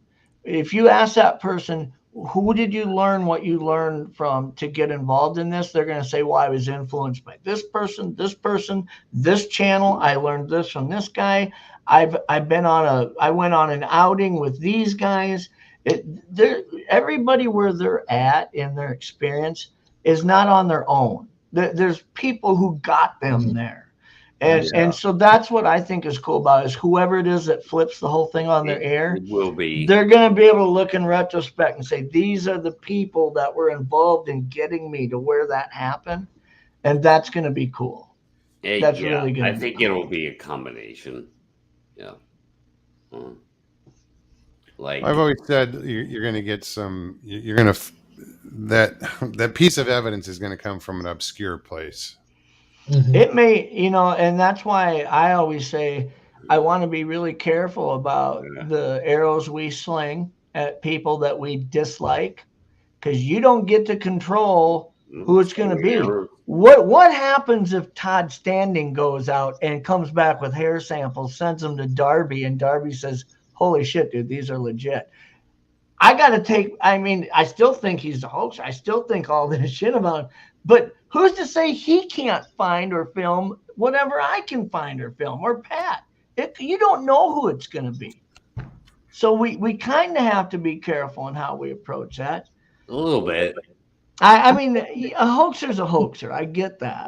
But I'm just saying. To be honest with you, Jeff, and everybody here and everyone watching right now, you will not see this on freaking YouTube. It's not coming straight to YouTube. No. That's not where it's going. It's going to go 1,000 other places before it ever hits here. If I have any say. Here's the problem. Yeah. If whoever has the right thermal video footage from a drone or something really conclusive, okay? The problem is this. If they bring it to YouTube, doesn't matter how legitimate it was, it's going to get so nicked up and covered in shit before it gets to who it needed to get to that I'm not going to guarantee you that it's going to survive that process. But if it gets to somebody who can check the metadata, somebody who can tear this apart and gets endorsed by 5 or 6 of the right people, and they get it prepped to release it properly, then it will stand there and not get bullet holes all over it. Yeah. So it's not a matter of when or who. It almost becomes down to a matter of how are they going to end up bringing it to the community, because if they do it wrong, it might not withstand some of the shit it's going to withstand. No shit. If I film Bigfoot tomorrow, it ain't coming here. It's not coming to YouTube. And that's what I mean. It'll get here eventually, but it's going to go through a lot of hands before it gets here. Yeah, it ain't. Like, I film a fucking Bigfoot tomorrow. It ain't coming to YouTube. Not at all. Not my channel. That's what I'm talking about. I have my own freaking channel, by the way. Squatch Talk right here. You got a show tomorrow night. Going there. Oh, no, wait. Self-promotion is new promotion. Tell us what's going on tomorrow night, Pat. You are in a debate, right? Yeah, doing a debate tomorrow night. Not tomorrow night. Saturday. That's the plan. We'll see. Is he allowed to say where it's at and who he's debating, or is that not ready to release? If it happens, and I haven't gotten final confirmation, so I can't say for sure, right? But this isn't making history. This channel has had debates in the past. Yeah, you were one of the ones who had debated there in the past. Yes. Well as Jeff Meldrum's debated on this channel in the past. There has been 3 Bigfoot debates on this channel, and I did one of them. And me and Meldrum are the only 2 people that were debating Bigfoot. So yeah, 2 Meldrum debates and 1 Pat Turner debate, and so now it will be the 4th, which will be Pat Turner 1v1 against a very sharp opponent, very very sharp opponent, man. Like this guy, he's sharp as shit, but he's ignorant as fuck about Bigfoot. So I kind of have that going for me, But he's a cool dude, so it won't be a shit show. We'll have a good discussion. It'll be like the Erica debate I did on agree to disagree channel. It'll be that debate with her. This is a testimony, Mogs, that no matter how far into the weeds we get on your channel, it always comes back to Bigfoot at the end. Well, no, I noticed that. So, Squats in South Florida, what do you got coming up? You got anything cool coming up? Yeah, I mean, we're gonna go do a little day hike. Starting a program called the South Florida Cryptid Paranormal Project. We're trying to get people in our area involved, and not just people who are, YouTubers or whatever, but anybody who's I don't care if they've seen a UFO, I don't care if they've seen ghosts. I want to hear it all. All that information is valuable. Also trying to report sightings as far as Sasquatch goes. We have an event that we're holding tomorrow. No, I'm sorry, Saturday. Well, I guess it is tomorrow now, but yeah, we're gonna be going to do a little day hike in an area, meet up with some of the people in the group that said that they're interested in going out and doing that. Following from that, let's see, we got the conference, the Great Florida Conference on the 22nd of January. After that, I have a project that I'm going to be a part of, but I can't really give the information out. It's not my information to give, but I'm going to be a part of something. And I just I don't want to say anything without anybody's permission or anything like that. It's just sounds like you keep them busy. Yeah. I mean, I'm doing shows every Wednesday.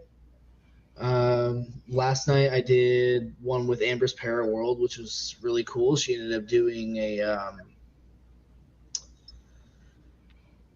reading for me. She did, I think, 3 different kinds of card readings. And what the fuck is that? I'm sorry. What did you say? That just came out. That I regurgitated. He's got Tourette's. I said, "What the fuck is that?" Yeah. I love how everybody in chat's just going off. Mr. Lee's busting on my balls. We got somebody's telling Pat, you got to lay off the whiskey before the debate. That was said in fun. That was said in fun. Yeah, Donald. Whiskey's good for you. Fuck you, Donald. Whiskey's good for you. I live 20 odd miles from the Bushmills distillery. I've drunk it all my life and it never did me any harm. You know what my last name is, Derek? Turner. Turner. Probably Mick Turner. Turner. I'm an Irish whiskey drinking motherfucker. God damn it! I'm gonna take it to these people. Muggs, you don't drink whiskey, do you? I don't drink anything anymore. Yeah. You can't. No. I was full. Are you a Diet Coke? Are you a Coke or a Pepsi guy? I don't drink soda, but when I did, it was Pepsi. Yeah. Okay. So if you're gonna have something and it's not water, what do you drink now? Juice, milk, non-carbonated stuff. It's better for you. If I go out to dinner or if I go through fast food and it comes with a drink, I'll get like a Sprite. Yeah. No dyes, no caffeine. Yeah, it's still got the sugar in it, which sucks, but it's the carbonation that gets you. I don't think the sugar's bad for you. That carbonation messes with your kidneys. Drink that. So that. Pineapple. They make it in Ballymena. Huh. Nice. Yeah, I just like I don't even do a lot of like Gatorades and stuff like that. I don't drink Monster drinks. No, stay clear of that stuff. I drink a lot of coffee in the morning, and then water after that, or you know. Me too. Americans and your coffee. Can't stand this stuff. How can something that smells so good taste so bad? I've never worked that out. Coffee's amazing. It's like a whiff of a cigarette, you know? It's like, it's amazing. Coffee is the lifeblood of Pat Turner. Now, whenever I go over to stay with my friend Paul, he gets up in the morning, he sets off the coffee machine, and you wake up and that's the first thing you smell, but God, I couldn't drink it. I love the smell of it, but I couldn't drink it. Well, they're weird people. I prefer tea. But then again, I'm Irish. You should punch those fucking people in the mouth and tell them you don't know what you're talking about. Coffee is amazing. It's the ultimate drug, you know. Donald Fuller says I was a bouncer for years and hated being around drunks. All right, Donald, bring it. Okay, so Richie Evans says directed at you. Yeah, I'm going to say, don't ever come to Ireland because everyone's drunk. Yeah, don't go to Ireland. So Richie Evans said, drink Black Rifle Coffee Company coffee. Don't come to fucking Thompson Bridge. Richie likes that Black Rifle. Black Rifle Coffee Company has a Bigfoot coffee out now. You got to go check it out. Wherever they sell Black Rifle coffee, they have Sasquatch carrying an AR-15 on the cover of it, on the front of the package. Happy New Year, Miss Dill. Thank you. Yeah, coffee is amazing. Like it doesn't matter, dude. Like I get in my weird states, which I've been in. Some of you know about this, some of you don't. I might sleep till noon. I will get up and make coffee, at noon. That's how much I love coffee. I usually don't drink coffee after past noon. Oh shit! But yeah, I had that Black Rifle Coffee Company coffee recently, Hold on. and it was good. I had it at Richie's house. I'll drink coffee till 4:00 in the afternoon, man. Like, yeah. Apparently, Uncle Bones doesn't like the coffee.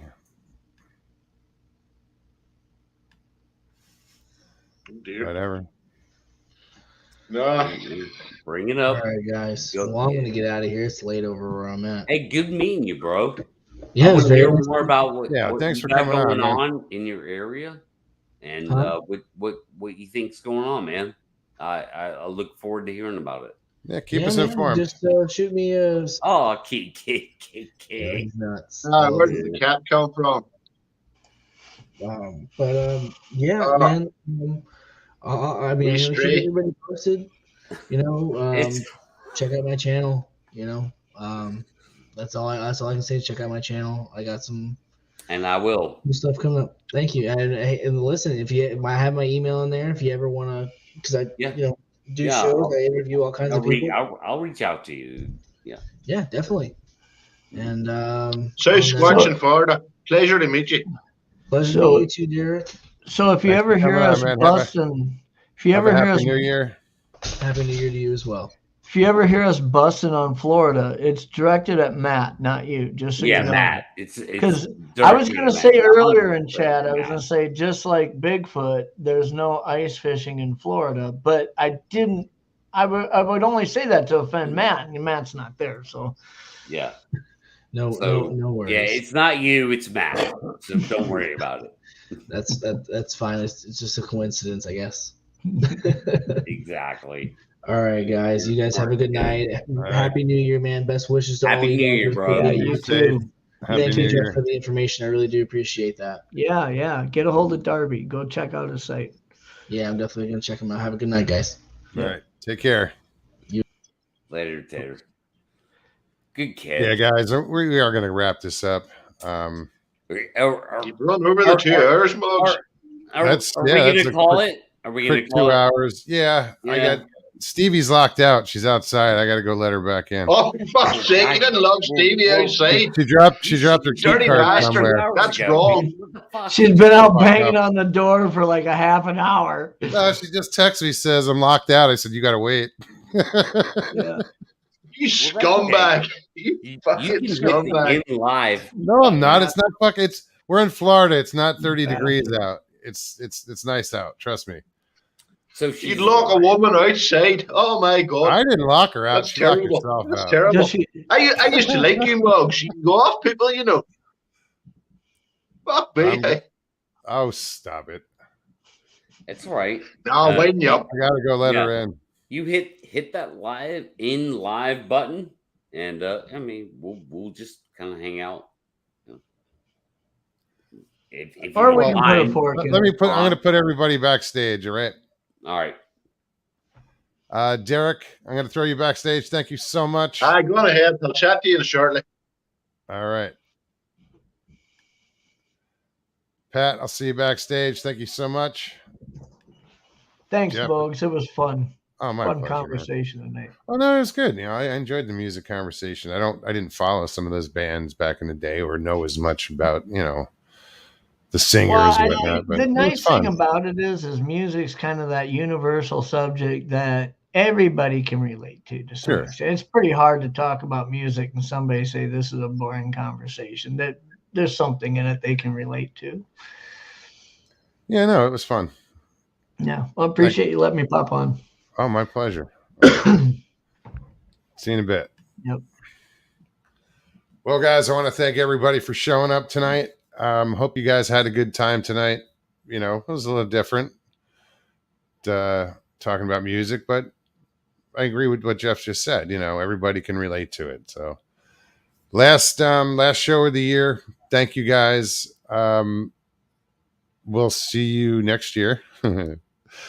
And please, guys, have a safe holiday, you know, New Year's Eve and New Year's Day, and just, you know, be safe. Stevie, I'm on my way out to get you. If you guys enjoyed the show, be sure to hit that like button below, share it, and if you're new, subscribe. It's weird. I've lost like 9 subscribers in the past week or the past couple of days. I don't know where they went, you know, whatever, but it's just odd to see numbers go backwards. So yeah, any new subscribers, hit that subscribe and notification button. If you guys are so inclined and you want to donate to the channel, it would be awesome. You can find the PayPal link in the banner above in the lower right hand corner. Also, I will put it in the description below. So you guys, thank you, and Happy New Year, everybody. Peace and God bless. See you soon.